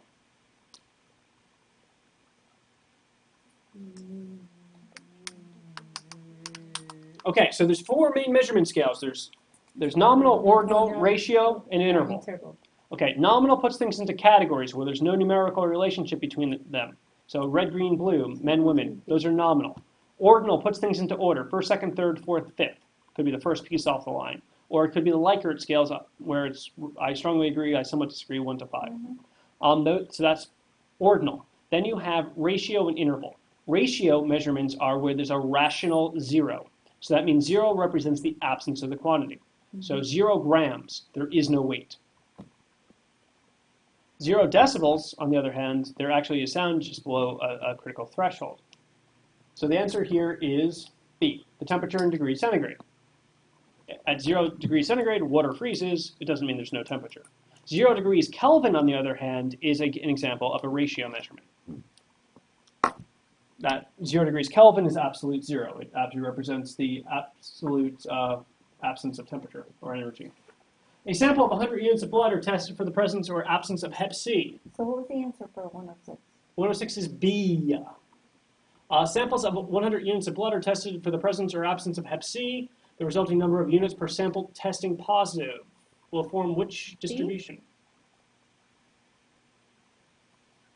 Because we just want to know the unit per sample that testing positive. Yes, but the question,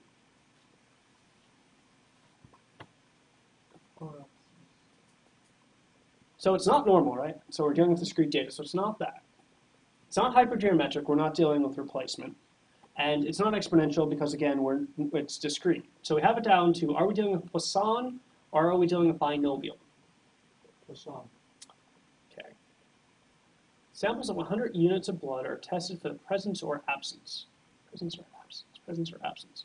So it can either have it or it cannot have it. It either passes or it fails. Right, but we're talking of the number of units per sample that test positive. So We don't care about the one that doesn't have. So can a sample have more than one positive results for the antibody?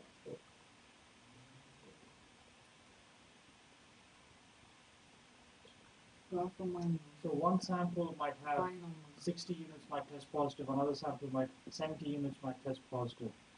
But It's each sample individually can only pass or fail. So, but they're talking of sets of samples, right? They're talking of so the 100 units. Mhm. So we have 100 samples. 100 people give the blood. All of them could have it, or someone, or like. Yeah. So the answer is actually binomial. Yeah, because it's zero and The distinction between the Poisson type events and the binomial type events become really hard to differentiate. But look for the key indicators that you have for Poisson stuff. So the key indicators of Poisson type things are arrivals, where you have things occurring in that type of things arriving, or the number of defects associated with something. Those are going to be your triggers for Poisson. When it's going to be either is or is not pass fail type things, it's going to be binomial. And yes, there are some that are right on the cusp, and those that are right on the cusp are going to be judgment calls. But this one, because they're saying you either have it or you don't, it's binomial. But this, I'm not challenging Yep, you, Brian, just a that's question, but because here it said the resulting data, number of units per sample. Mhm. So each sample has 100 units. Yeah. Right? Mhm. And let's say we have five samples of 100 Yep. units each. So sample A might have 60 Mhm. people testing positive, sample B might have 70 people Yep. testing positive. Isn't that analogous to Yes. people going to college? Yes. To, Yes. To, Yes. so does Absolutely. that make that Yes. Poisson? Yes. If you interpret the problem that way, it lends itself to be more Poisson. So this is where it's a fine subtle distinction, and you can interpret the problem reasonably two ways. So this would be a perfect example to write on your comment card for the question of saying that if you look at it this way, you get binomial. If you look at it this way, you get Poisson. But the fact that you're sensing that tension in this problem is exactly where you need to be, because it's an example that if you look at it, you can make an honest case for it looking at it as a binomial distribution, and make an honest case looking at it as a Poisson type case. What should carefully consideration be given to during the deployment of strategic plans? This is what happens when you don't really What sleep. careful No, the consideration should wording, be the given. length, the wording This is written into awkward. Yeah. in the question. Okay. What careful consideration should be given. Yeah, it's not worded right. Well, whatever. Okay, so what is the answer? Now that we figured out what it should say,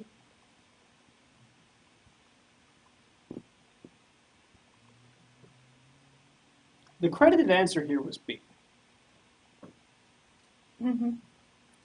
Deployment, that's it. But this, you said B, B as in boy. but what does competitive pressure have to do with Nothing. deployment of Deployment. Oh, competitive pressures is what's driving you to do this work. If you're following, what's the risk associated with doing this relative to your competitors? So if no one's really competing with you, well, it doesn't really matter, right? But if you're going to screw up and shut down the factory for 3 days, and that means you're going to be out of business, well, it really changes your risk profile. Okay, 109. 109 is actually, I don't like 108, I do like 109.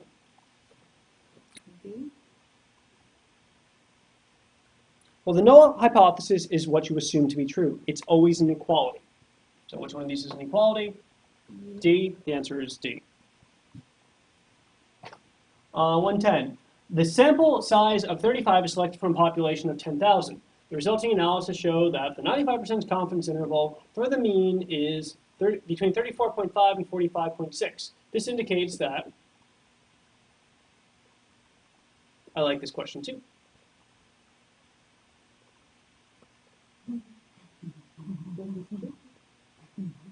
And there's also an answer choice E, which I think is not Ava. Nope.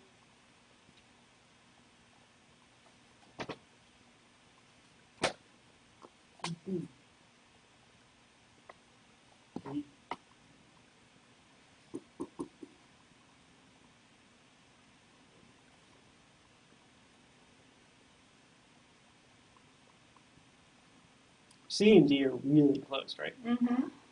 I was leaning towards C. The credited answer was C. I mean, they're telling you it's a population. Well, correct. So the whole idea here is for what you're doing for confidence interval. What you're doing in confidence intervals relates to inferential statistics. Mhm. So what you're doing is you're taking a sample, you're using your sample calculation, so your Mean of the sample. the mean of the sample to make an extrapolation about the population. So what you're saying is the true population mean is somewhere relative to these range of values that I get from my sample.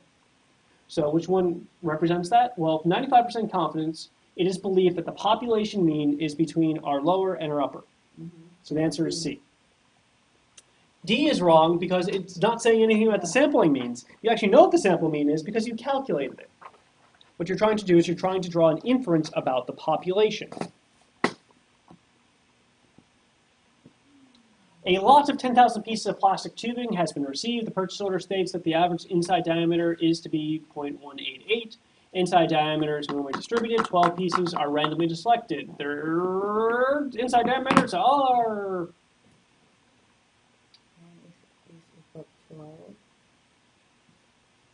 Okay, so what hypothesis test would we use here? Well, it would be the single sample t, right? Because we have a known value, and we want to prove something that our sample is different from the known value.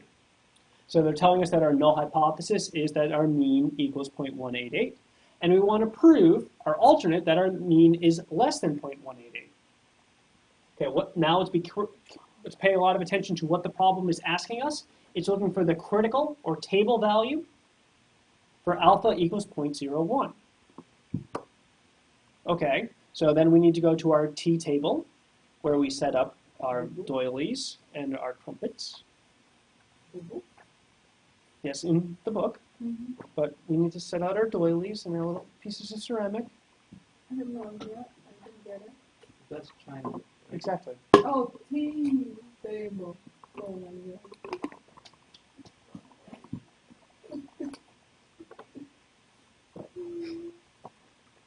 Okay, so we need to know our degrees of freedom. So our degrees of freedom is n minus 1. It's not. No, 11.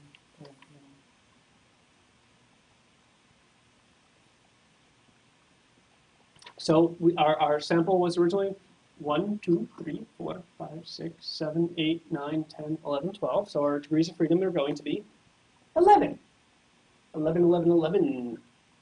Okay, so we need to read our T table for degrees of freedom 11, alpha equals 0.01. It's 2.7. 2.718. Yay! Ooh, la la la la la. Anna is singing. So answer is 8. Paired data collected from the process are blah, blah, blah, blah, blah, blah, blah, blah. Calculate the coefficient of linear correlation. Okay, this is a great example of when to use our calculator. Okay, step by step. Again, Data. data. And to clear everything, you hit data again and go to clear all. Okay, we're But gonna, when I click clear, it's just clear from the screen. no. When you hit data, so hit data. Uh-huh. And clear. See how it says clear L1, clear L2, clear L3. Uh-huh. If you select, yes, option 4, that clears everything. Cool. Thanks. So if you want to type in 2.3, 2.4, 3.5, 4.1 into L1, and then type in 9.7, 10.6, 12.8, Okay. 14.2, yes, in L2. Then hit second, quit. Then go to Is second. bar 1 or bar 2? It's linear regression because they're asking us for the coefficient of linear correlation. Okay. And what is next step? Well, you select linear regression. So data, Second, data. second data. Scroll down to option 4, linear regression. Mm-hmm. Your X data, hopefully you put in L1. Your Y data, you hopefully put in L2. Blinking on L1, L2, yes. You hit enter. Frequency is 1. You don't necessarily want to store the equation. So A is going to be 2.33, B 4.67, R2 is going to be 0.8. Mhm. Uh-huh. And So R is going to be E. So our answer is I have the above. I have the none of the above.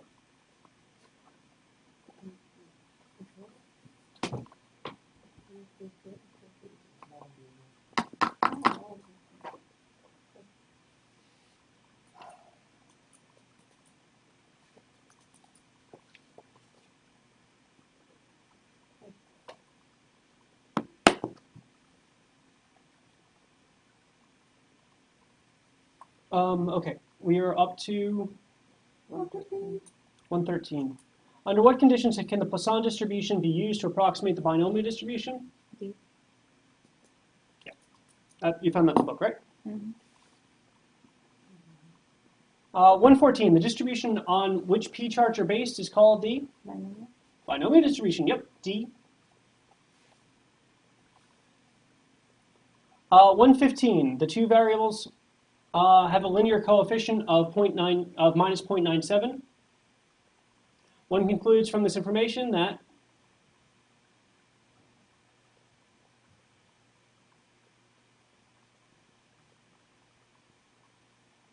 what do you think? Yeah, I have to.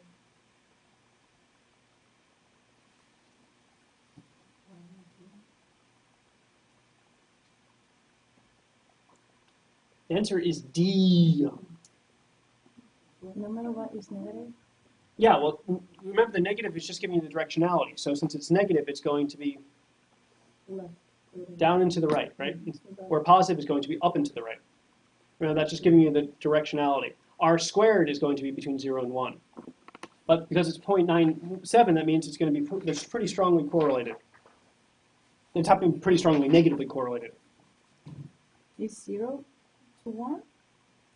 For the correlation the linear correlation. R squared? R squared is between 0 and 1, yeah, because that's a percentage. R is 1. Minus 1 to 1.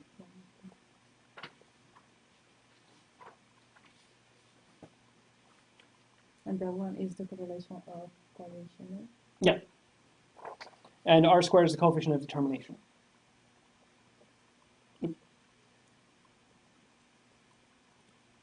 What number are we up to? 115?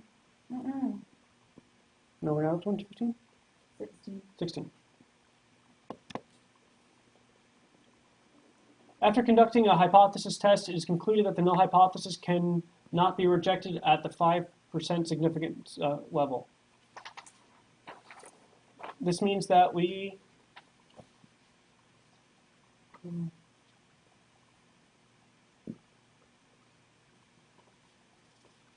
the answer is E, none of the above. Why?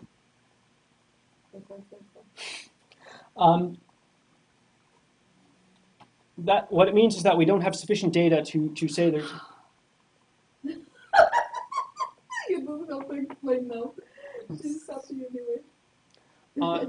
What it means is that we just don't have enough evidence to say there's a difference.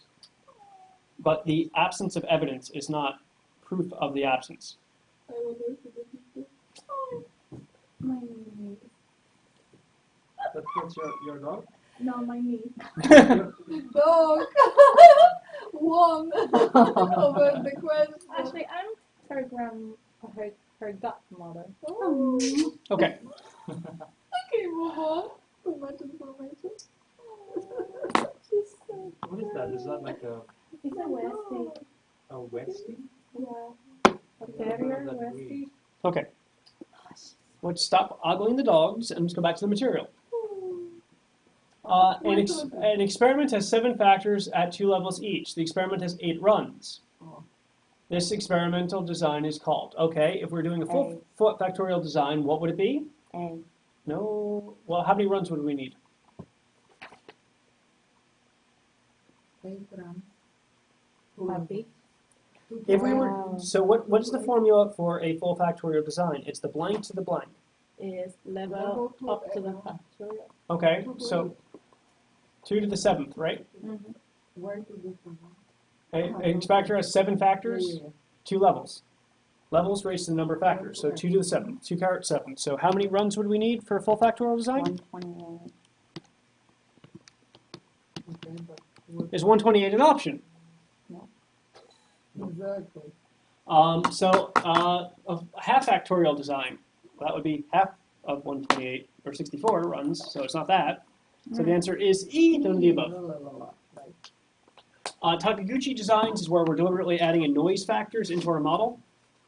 And What is interaction, a full factorial? what? Thank you, I cannot Full factorial is where you're doing every single solitary possible combination. So in this case, it's for a full factorial design, the formula is levels raised to the number of factors. Yeah. So there's 2 levels, 7 factors, 2 to the 7 is 128. So if we were doing a full factorial design, we would have to do 128 runs. If we were doing a half factorial design, we would have to do 64 runs, because we're doing half of the combinations. This is saying we're doing 8 runs. So we're doing a lot less than full factorial design or half factorial design. We're doing some smaller partial factorial design. What is Takaguchi design? Takaguchi design is a design of experiments concept where you're deliberately adding in noise factors. So you're deliberately adding in some random element just to kind of see how the system works. So you're hitting the bell to see how it rings, basically.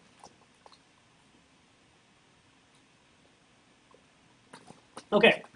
118. The principal disadvantage of fractional Interaction? What's that? Interaction? Interaction is how the various factors interact with each other. So remember, in design of experiments, you have a response and you have factors. So the factors are what influence your response. Well, sometimes the factors influence each other. It's like confound. Confounding is a factor that's not in your model. So this is what happens when you have one factor that influences another, where you have two things that go together. Okay. And they can either magnify the effect like a catalyst, or they can retard the effect. Okay, 118. The principal disadvantage of fractional factorial experiments is that, yeah, effects are confounded. You're not looking at every possible combination, so there's going to be some stuff you miss. What? See? C, cats. Effects are confounded. Because you're not doing every possible combination, there is going to be some configurations of your factors and levels that you're not going to test. So some things are going to be confounded. 119. A stable, normally distributed process with spec limits is given. What percent of the production violates the spec? This is a great example of when to use your calculator. Okay, step by step, please. Okay, we are going to hit second. We're going to hit data. We're going to go to distribution. Second? What is it? Oh, and data. Okay, cool. We're going to go to distribution. Stop. Oh no, this is not the calculator. Second data distribution. And we're going to select the normal CDF because we're looking for a range of values based upon the normal distribution. How do we know it's a range of values? Well, we want to know. There. So what's our mean? Our mean is 3.51. What's our sigma? 0.016. What's our lower boundary? How is this 3.46. information in here already? I'm totally lost Yes, in this okay. one. So you said that we need to go to binomial CDF. No. Normal CDF. Normal. Alright. Okay, so we're going to put in 3.51. Mean is 3.5. 3.37. Our lower spec is 3.47. 53. Our upper boundary is 3.53. Okay, so 88. And the top. Okay, so now let's look at the picture. So what the calculator just told us, so we have a normal distribution.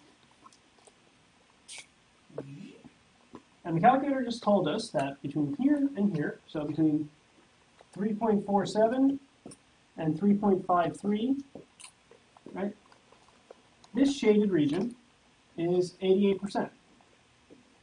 If the shaded region is 88%, 88% of our stuff is within our spec limits. What percentage is outside of our spec limits? 12. 1 minus. 1 minus 88.8.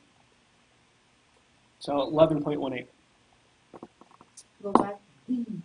Go back. Because I have I drew the Okay. shape.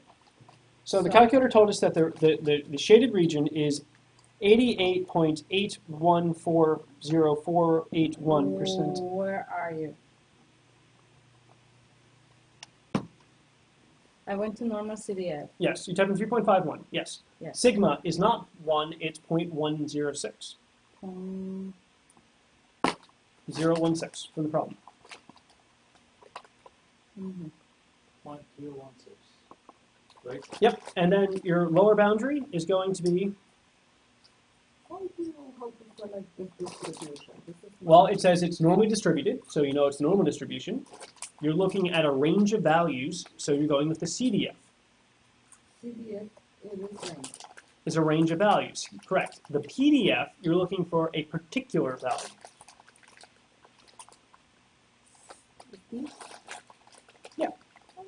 So actually what's kind of neat here is Particular point. a point value, yes. So here's something that's very useful. So once you do that, you see how when you get to the result, store is blinking and it says no? Mhm.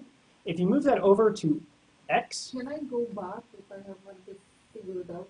If I press enter, I will be there.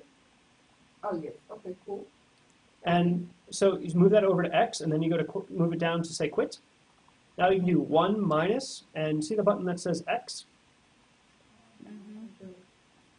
So if you do 1 minus X and hit enter, It is possible to like go back only once. This is to get to 12. well, to 11.18. So, Yeah. So to make it easy so you don't have to do the So subtraction. store doesn't know. Yeah, if you move that over to X, Uh-huh. and then hit enter, and then select quit. Okay. Uh-huh. Now if you hit 1 minus, and then you hit the X, 1 minus Can you repeat some more time? yeah, 1 minus 1. I have another same screen. So Oh. again, click. yes, select quit. Mm. Now if you hit 1 minus, and then you hit the X, where it says 1 X, Y, minus. Z, This one. X. 1 minus this one. Okay. And under here, Hit enter. something. Mhm. Okay, I got one. That's 0. You- 1 minus x, I got 0.1. 1.1. with only one. Multiplied by 100 is going to be 11. yeah, that's the percent. So I didn't get it. Mm. Okay, distribution. Normal CDF, Okay, solve again and quit. select quit. Move to the right, move to the, But you're saying we have to go to solve again? Okay, enter on quit. yep, now you're back at the home screen. Yes, but okay, what do we want? 1 minus X. Because you need to move it, instead of where it says store, you need to move that over to X. Okay, which x? Here. X. Okay, so store. Same. Yeah. And So then- hit enter once it's at X. Yep. And then move over to where it says exit. Okay. Oh, okay. No. See, One. see, X. Yeah. see, see. And then you have to go. I use it. But I get Okay. 0.006. I know, but Well, then usually you when didn't I enter the values do incorrect. quit, it's Mhm. wrong. Okay. You use for the third time. And then, And then he said quit. okay. No. He said go to quit. Okay. Go to 2X. 2X. Remember? It's 3.47 and 3.53. Uh-huh. One. But we select no. X. Okay, got it. So before I was selecting no, that's why when I come back, Yeah. there was low and high level was So gone it's not a because very well designed interface. You know. okay, $18 thereabouts. you see now? Okay, the probability that defect type A has occurred is 83%. So no. The probability that that defect type B occurs is 0.83. That's convenient. And the probability that both occur is 0.83. Find the probability that at least one of the defects occurs. Okay.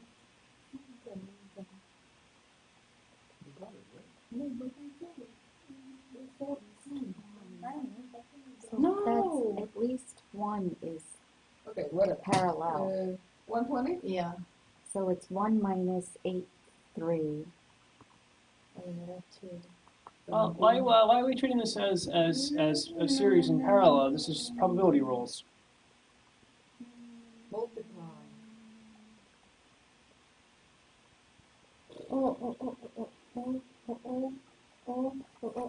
We have here the formula. I can see that one. Ooh.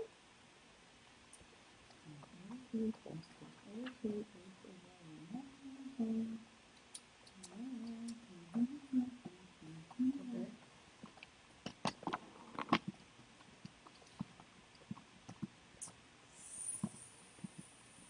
It's not there.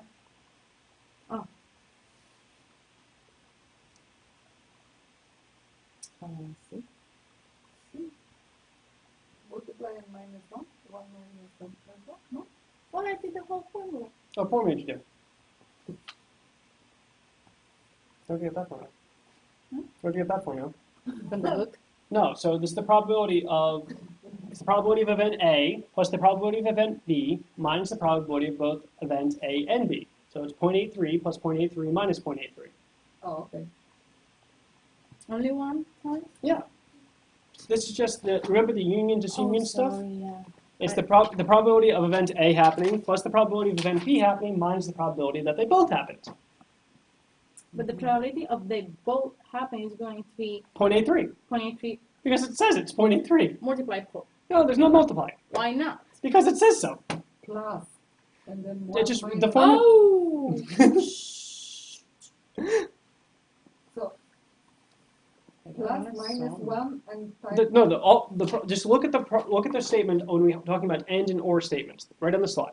So the probability of two events happening is the probability that event A happens and the probability of event B happens minus the probability that they both happened.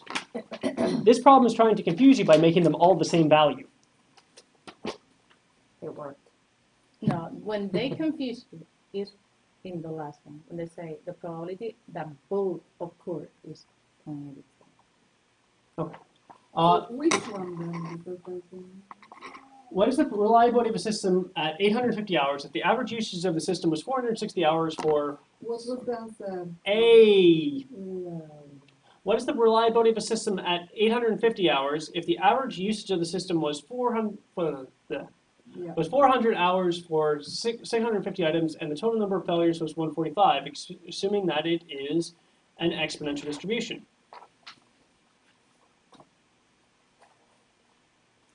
What was the answer of the 120? A. A? A. My God. From the beginning. A? Yeah. I don't know if you might have got lucky. But I didn't do it with this one, I did it with the other one. There is no other one. This is one where there is only one way. I got lucky. Yay! Lucky, lucky, lucky, lucky, lucky.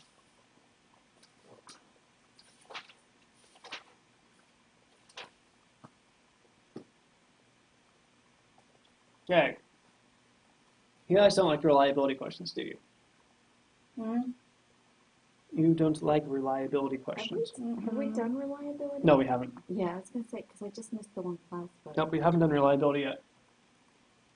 So this What's is the the answer? moment.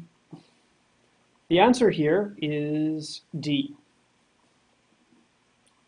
How we calculate that? Because I tried How'd you try? with this one. Okay, so this is like the reliability question we had earlier on in the exam. Uh-huh. If you remember that the formula that we had earlier in the exam, it was RT equals e to the minus lambda t. And we knew that there's a relationship between lambda equals 1 over mean time to failure, mean time between failures, etc.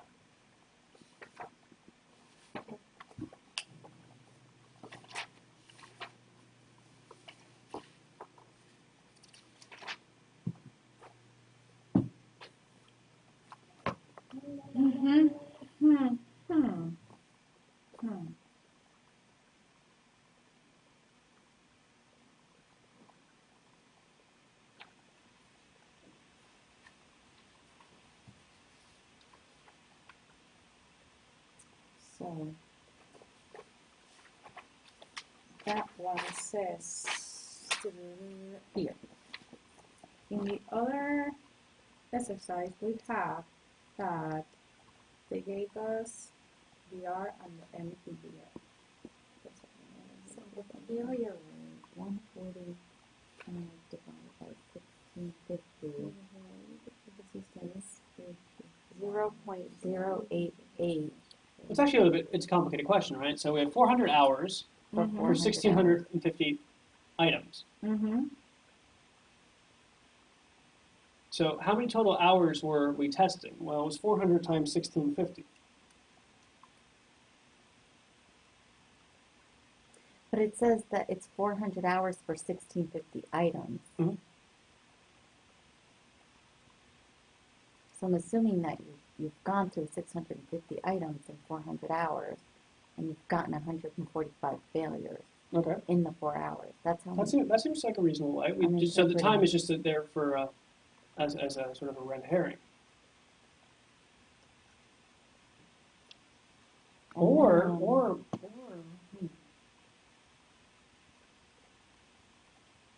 then you can always divide that by 4. actually, can I make a suggestion that we come back to this one so we can make sure we get through everyone? Because this one's going to take a while to go over. Okay. So we'll add this to 55 from the pretest that we do need to go over at some point. We'll come back to this one. It's just going to, we only have like 20 more minutes together, and I want to make sure we get through everything. 122. 126. So the answer there for 121, just so you can mark it down, D. was D, yeah. The ASQ definition of quality is, it's actually a pretty straightforward question. E. Yeah, it's all about satisfying your customers.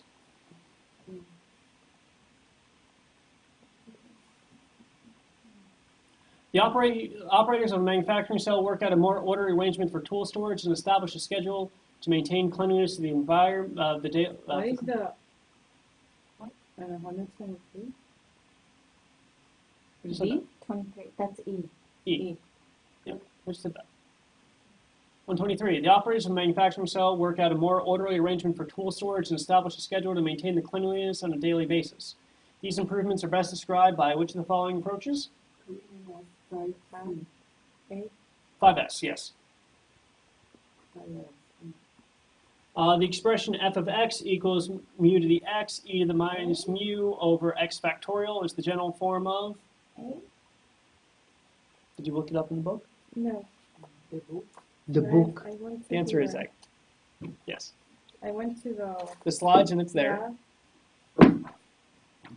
What is it? It's not exactly with the land and everything, but that's the Oh. It's the poison, no? Yeah, this one. Poison, sorry. Uh, Okay, that one's given good. 6 books, how many sets can be arranged into lots of 3? That always What was the answer for 125? It's going to be a poison. I don't know that one. Okay. So we have 6 books. Uh-huh. We're gonna group them into groups of 3.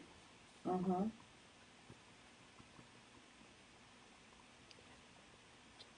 And order matters. So we're dealing with this is a question about permutations and combinations.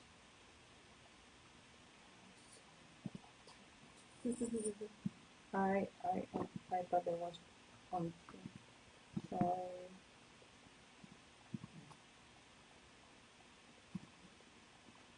Okay. So if we're dealing with order not mattering, if we're just grabbing people, right? We're dealing with combinations. If we're dealing with order mattering, we're dealing with permeations. we covered this. can you write that in the? Because I don't remember Permutations. we were talking about Well, this is where we get into the material that goes beyond the green belt level. that. Okay. So if we're dealing, this is a question on the difference between combinations and permutations. So in combinations, they're written as NCR, combinations. And spot. Yep, and choose R. We'll get there in a sec. Oh, Order and. doesn't matter.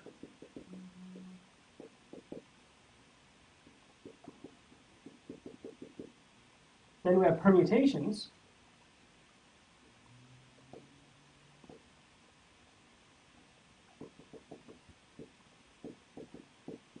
Which I have no idea how to spell. That's not spelled right. Do you mean to say permutations? No.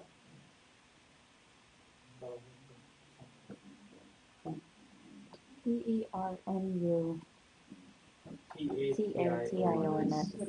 Something with them. Permutations, thank you. Something with permutation. Order matters? Yeah.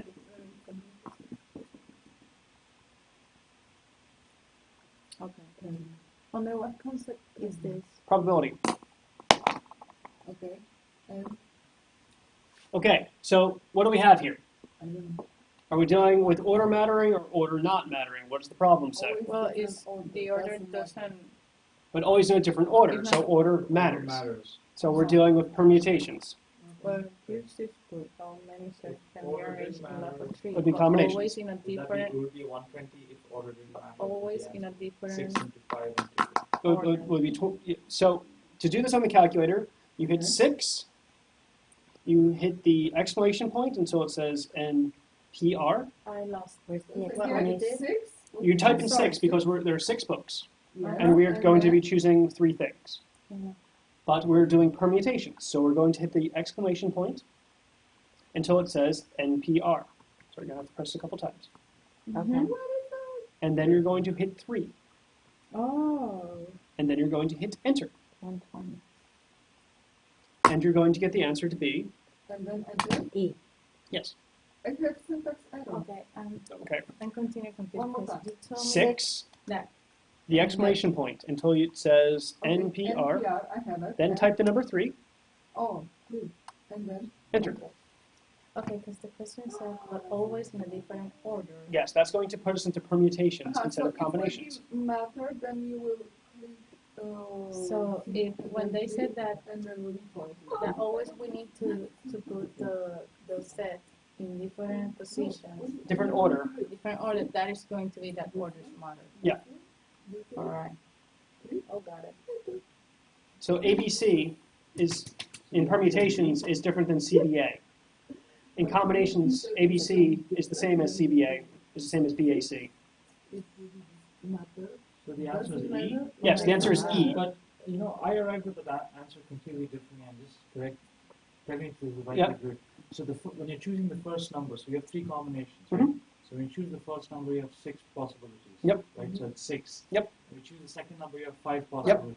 You're deriving the Yeah. permutations formula. Yep. Yeah, 5. But And then then it's long. and then the next one is 4. So 6 into 5 into 4. 20, 20, 6.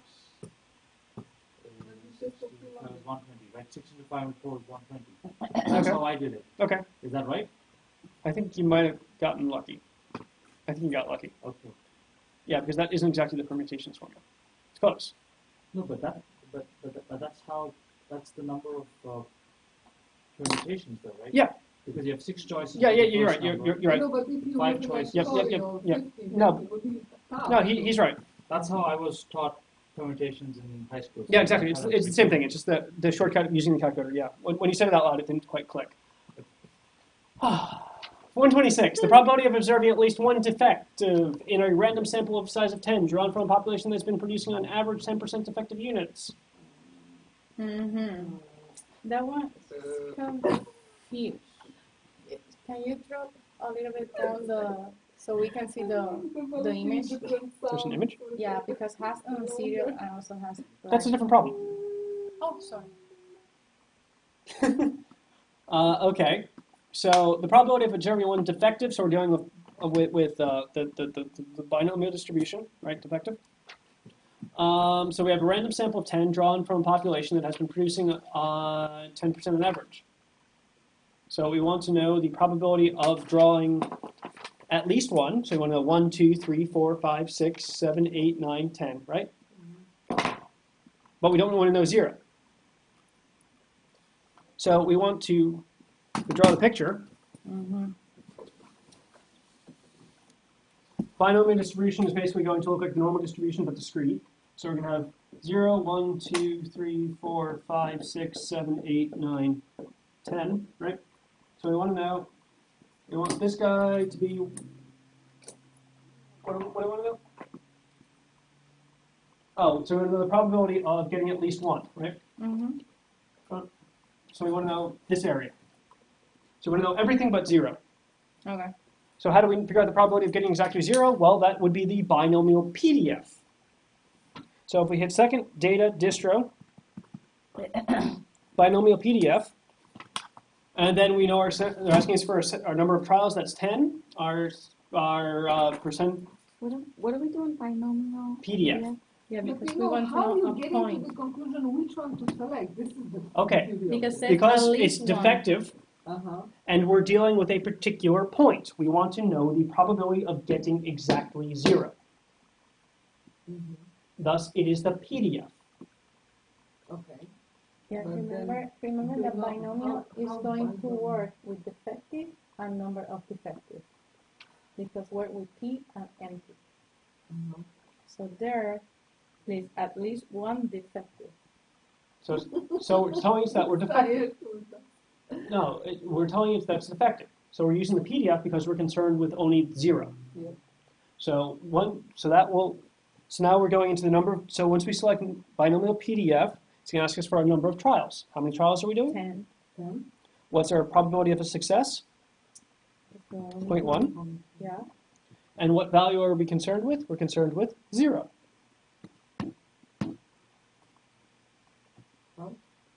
0.34. Okay, so the probability of getting exactly 0 is 0.0. What is it? Is 0.348. Okay, so if the probability of getting 0 is 0.348, what's the probability of getting 1, 2, 3, 4, 5, 6, 7, 8, 9, 10? 1. But if you remember, there's kind of a cool way to do that with your calculator, right? uh-huh. Mhm. Okay, Yeah. so how to calculate again? Because now I have solved again here. One about to say. Yep, I'll see you next week. Next week. Can we meet on Tuesday next week? It's fine. Tuesday? Tuesday? We're meeting on Tuesday. No, I'm not. You're in Poland. We're meeting on Yeah, Tuesday. I don't know my schedule right Okay. now. I so- can't do Wednesday because of the ASQ meeting. Well, I guess I'm speaking yet, and I have class on Thursday. So it's Tuesday, Monday, or Friday. I don't know. So. Okay, so Tuesday unless we hear otherwise. Any day is good. Okay. Just record this. Yep. thing. Tuesday unless we hear otherwise. Remember the board. Go. Okay, so solve again with Disney, which I should solve.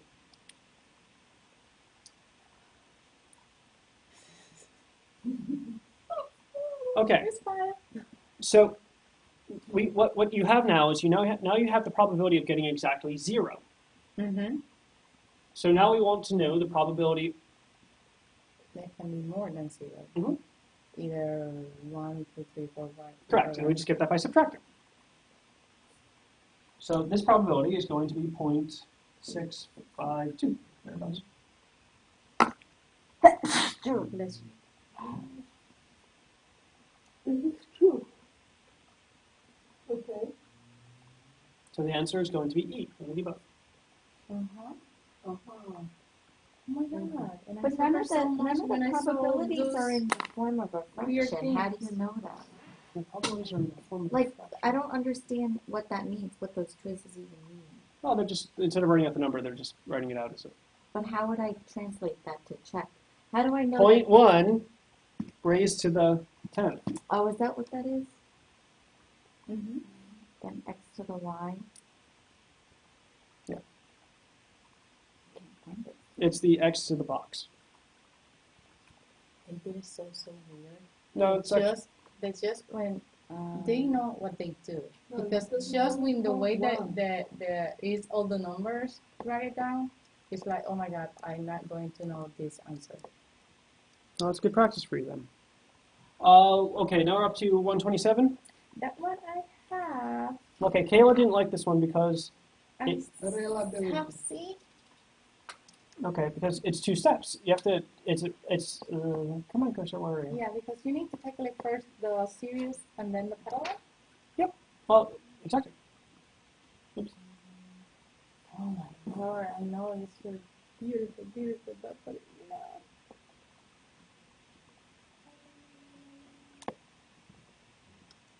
Oops, where'd it go?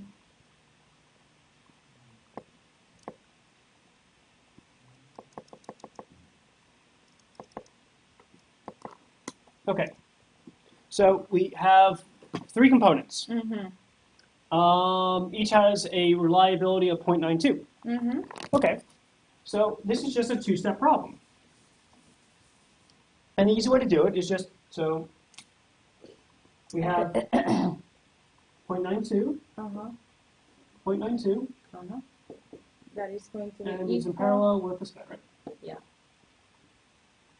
So what I did, I calculate first the serial. Mhm. So it's So going to be, you treated these guys together, right? uh-huh. Okay, so So- you got 0.92 times 0.92, what'd you get? There's 0.84. 0.84. Okay, that's So good. the So you now have 0.84 in parallel with 0.8. so I calculate the point So, 92 so then you have, so what's the formula is 1 minus minus 0.84 times 1 minus 0.92, right? But that's the general formula that we have, right? When you have something in parallel, it's 1 minus the reliability Mm-hmm. times 1 minus the reliability. That's just the straight up formula.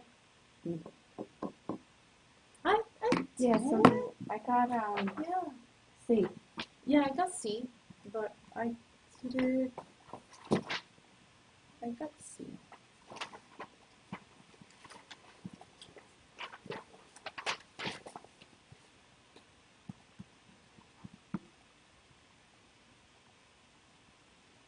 You know? E.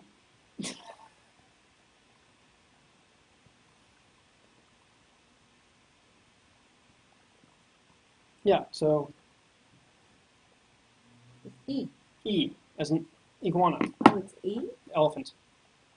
and not C? Correct. Hmm.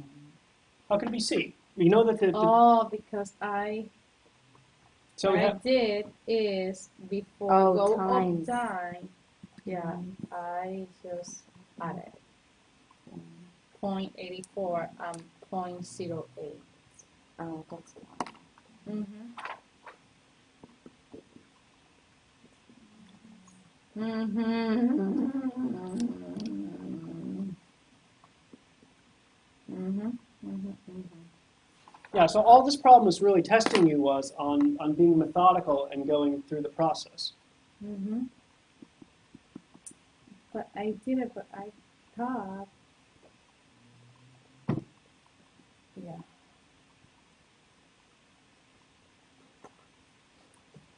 Because I didn't multiply, I just added. Yeah, I did this, or I subtracted. Mm-hmm. Okay. Well, just be methodical. Write down the formula and then just substitute in. Okay. What is the upper control limit for a P chart when the average daily production rate is 2,500 units and established fraction defective is 5/100ths? You need to use the P, that is P plus minus 3. P 1 minus this. Mm-hmm. And what do you get? What I got.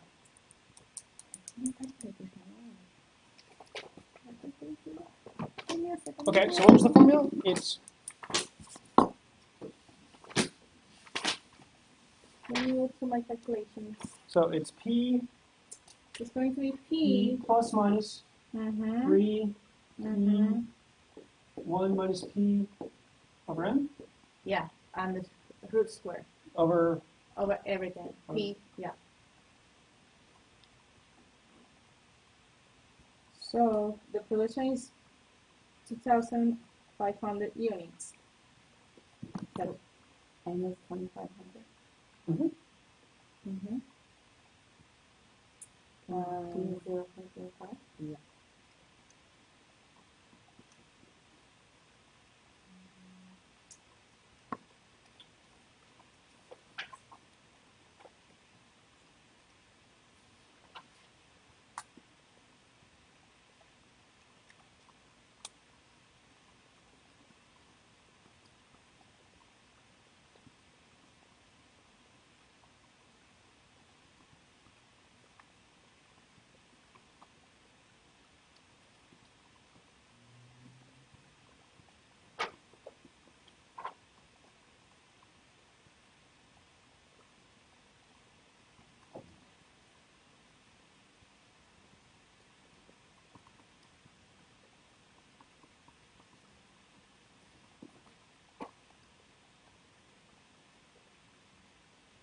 see.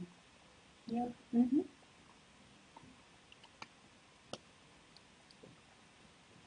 Okay, 129. In a normal distribution, what percent of the area under the curve is between points plus 0.7 and 1.3 standard deviations? Okay. Anna, what are we dealing with? What distribution? Normal. Okay, are we dealing with a PDF or a CDF? There is a number, so P. Oh, but between, so it's See, It's range. more than Range. 1. CDF. Okay, so we're going to go to second distribution. Normal CDF. Our mean is going to be 1. 0. And our standard deviation is 1. Why is mean 0? Because in the normal, that's what the normalized Z is. Normal 0. And what's sigma? 1. And how is it supposed to know? How? Because between 0 and okay. Mhm.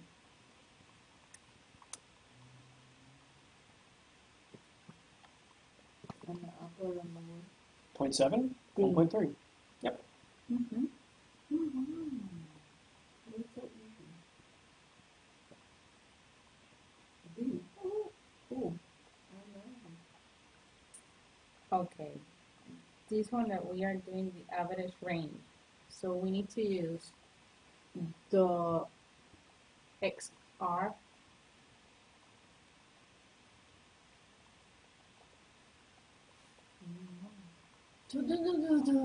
Okay. Given a process average of 1.64 and an average range Uh-huh. of 0.05 and n equals 5, assuming statistical control in a normal population, what proportion of the population will meet specifications of 1.65 to 1.7? Yeah. And I get a little bit confused with the average range. Okay, well, you don't need any of it right now. So let's draw a picture of what we're talking about. That'll help inform our decision. So we have a normal distribution, right? Uh-huh. We want to know what percent of the data is between 1 point. Let's hang on. Let's put our mean in first. What's our mean? The mean is going to be 1.64. 1.64. Okay. The spec is going to be from What? 1.60 1.60. to 1.70. Okay, so we're not symmetric, right? Mm-hmm. So we just need to know what our standard deviation is. So what are they giving us? They're giving us an average range, so R bar and N.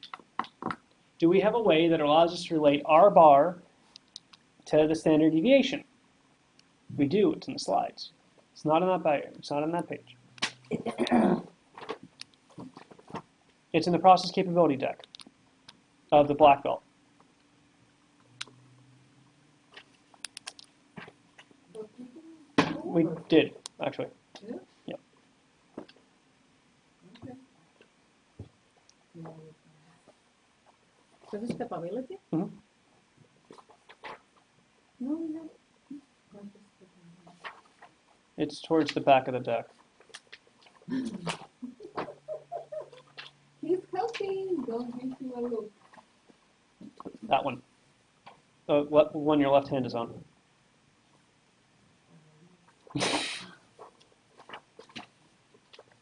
Yeah, I only have 4 hours of sleep. Oh, I got less. I'm good. I'm good. Sleep or go I And you got arrive some. at 6. on the plane. I landed at 6:30. Except I had a hell of a time getting out of. I messed up my travel arrangements, so I flew into Philadelphia. No, so in my case, I arrive at 12. Okay. And the Verrazano plane was Okay. And what? Better than Okay. So now we're looking at different standard deviations. So we have one that relates R bar and D2. That'll give us sigma. So sigma equals R bar over D2, right? So now we need to know D2 for n equals 5. It's 2.326. D2 equals what? Equal 5. It's going to be 2.326. Okay, and R bar they're telling us in the formula is 5, right? Yeah. Okay, so divide those. No, it can be so easy.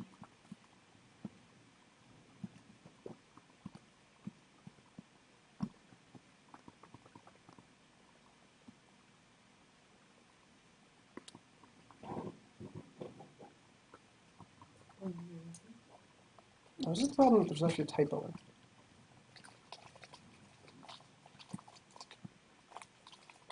Yeah, there's a typo in this problem. Mm. But we'll see it in a second. Okay, so now you get sigma equals 0.021496, etc. Mm-hmm. Right? So now what do we do? So now that we know what sigma is, sigma equals 0.241, right? Mm-hmm. 2-1, 214. 2-1-5. Yeah, we're going to see that that's actually a typo in a second. Okay, so now we know how to do this. How do we figure out this area? It's normal CDF, right?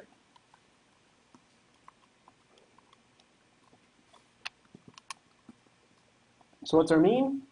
1.64. What's our sigma? So that number that you just took in. What's our upper and lower? 1.6, 1.7.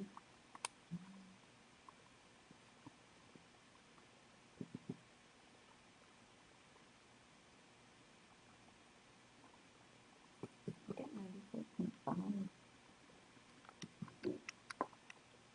Okay.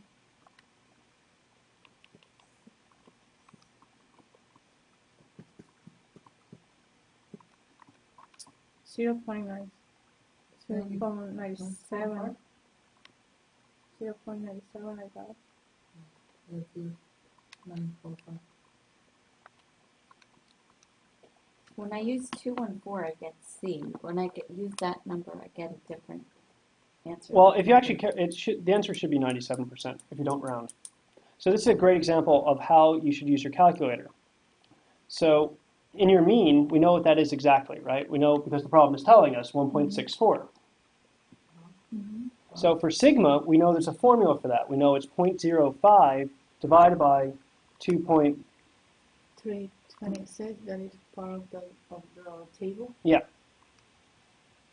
But if we put that directly into the CDF, we're not going to have a rounding problem.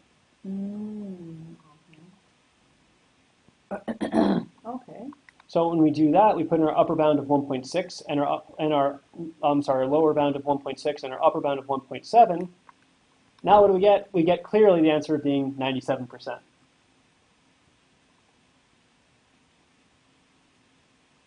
So the 31 is equal to the one that we did, to the 70 that was looking for the sample size, no? I have no idea what you just said. I'm sorry. No, it wasn't. 0.18 like that, that's what the. No, you should get 0.965988814. Oh, I got something else. But Okay, so you're going to go to normal CDF, option 2. You're going to type in 1.64 for the mean. hold on. Normal CDF. Okay. Then you're going to type in 0.05 divided by Oh, 2.326. Enter. Okay, Then you're going to enter the lower boundary of 1.6, yes, the upper boundary of 1.7. Then hit calc. You will get 0.965988814. I didn't realize you can actually put a division in there. Yep, you can do all operations in there. Oh, I see. But why the other one? So the answer there was 97. There wasn't a typo. I actually had corrected the typo. There was a decimal point off on that one at one point. But no, we see the answer there was C. No. 131. That one we need to.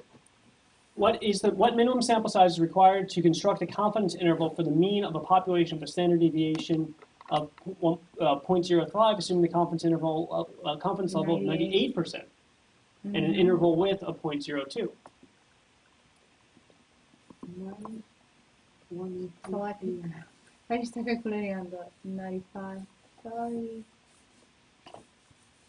Yep, yeah, it's not like the Greenbelt exam where you can just sort of skim over that stuff. Okay, so we need our formula for the confidence interval for mean. So it's x bar plus minus z alpha over 2 sigma over the square root of n. Uh-huh. Okay, so what are they telling us the problem? What are they telling us the problem? Well, they're telling us that our confidence level is 98%, Mm-hmm. which means our alpha equals 0.002. 02. alpha over 2 Is what- equals 0.01. Okay, what else do we know? They're telling us what sigma is, right? Yep, sigma equals 0.035. Mm-hmm. And they're telling us that the interval width equals 0.02. So they're telling us that this whole thing equals 0.02. Mm-hmm. But it's 0.02 over 2 because of the plus minus. Right?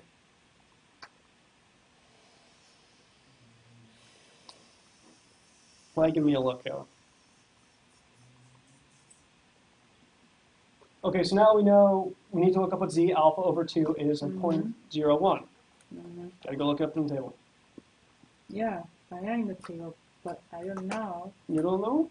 What don't you know? now. You can't do this on your calculator, unfortunately. No. Okay, we'll call it after this one since So, Dimple's wait. falling asleep on me.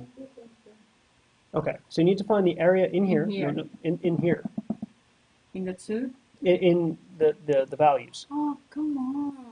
I don't like that. You don't have to, but that's the way it is. That's it. So I have to go through all these. To Well, what you're see- going to do is you're going to keep reading down the first column and see where the gap is. Where the gap is between 0.01 and so it's going to it will be be here. yeah, it's going to be somewhere over there. So you're going to read the number should go more this way until you find the one that's. So this is 0.00, 0.01, 0.02, 0.03, 0.04, 0.05, 0.06, 0.07. You guys sing. Okay, Tuesday. Well, you're away, but the tentative working plan is for. Just please watch on the board.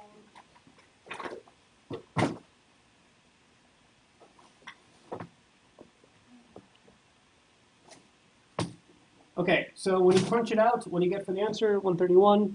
You'll get the answer to be D, as in dog, 68. We'll actually finish going over this one next class, since you guys want to get out of here. Sound good? Thank you. See you when I see. Can we take this one? Can we take this one? What'd you say? Can we do what? In the next class, can we go over this one again? Yeah, we're gonna start with this one. This is gonna be the Yeah, first question. because I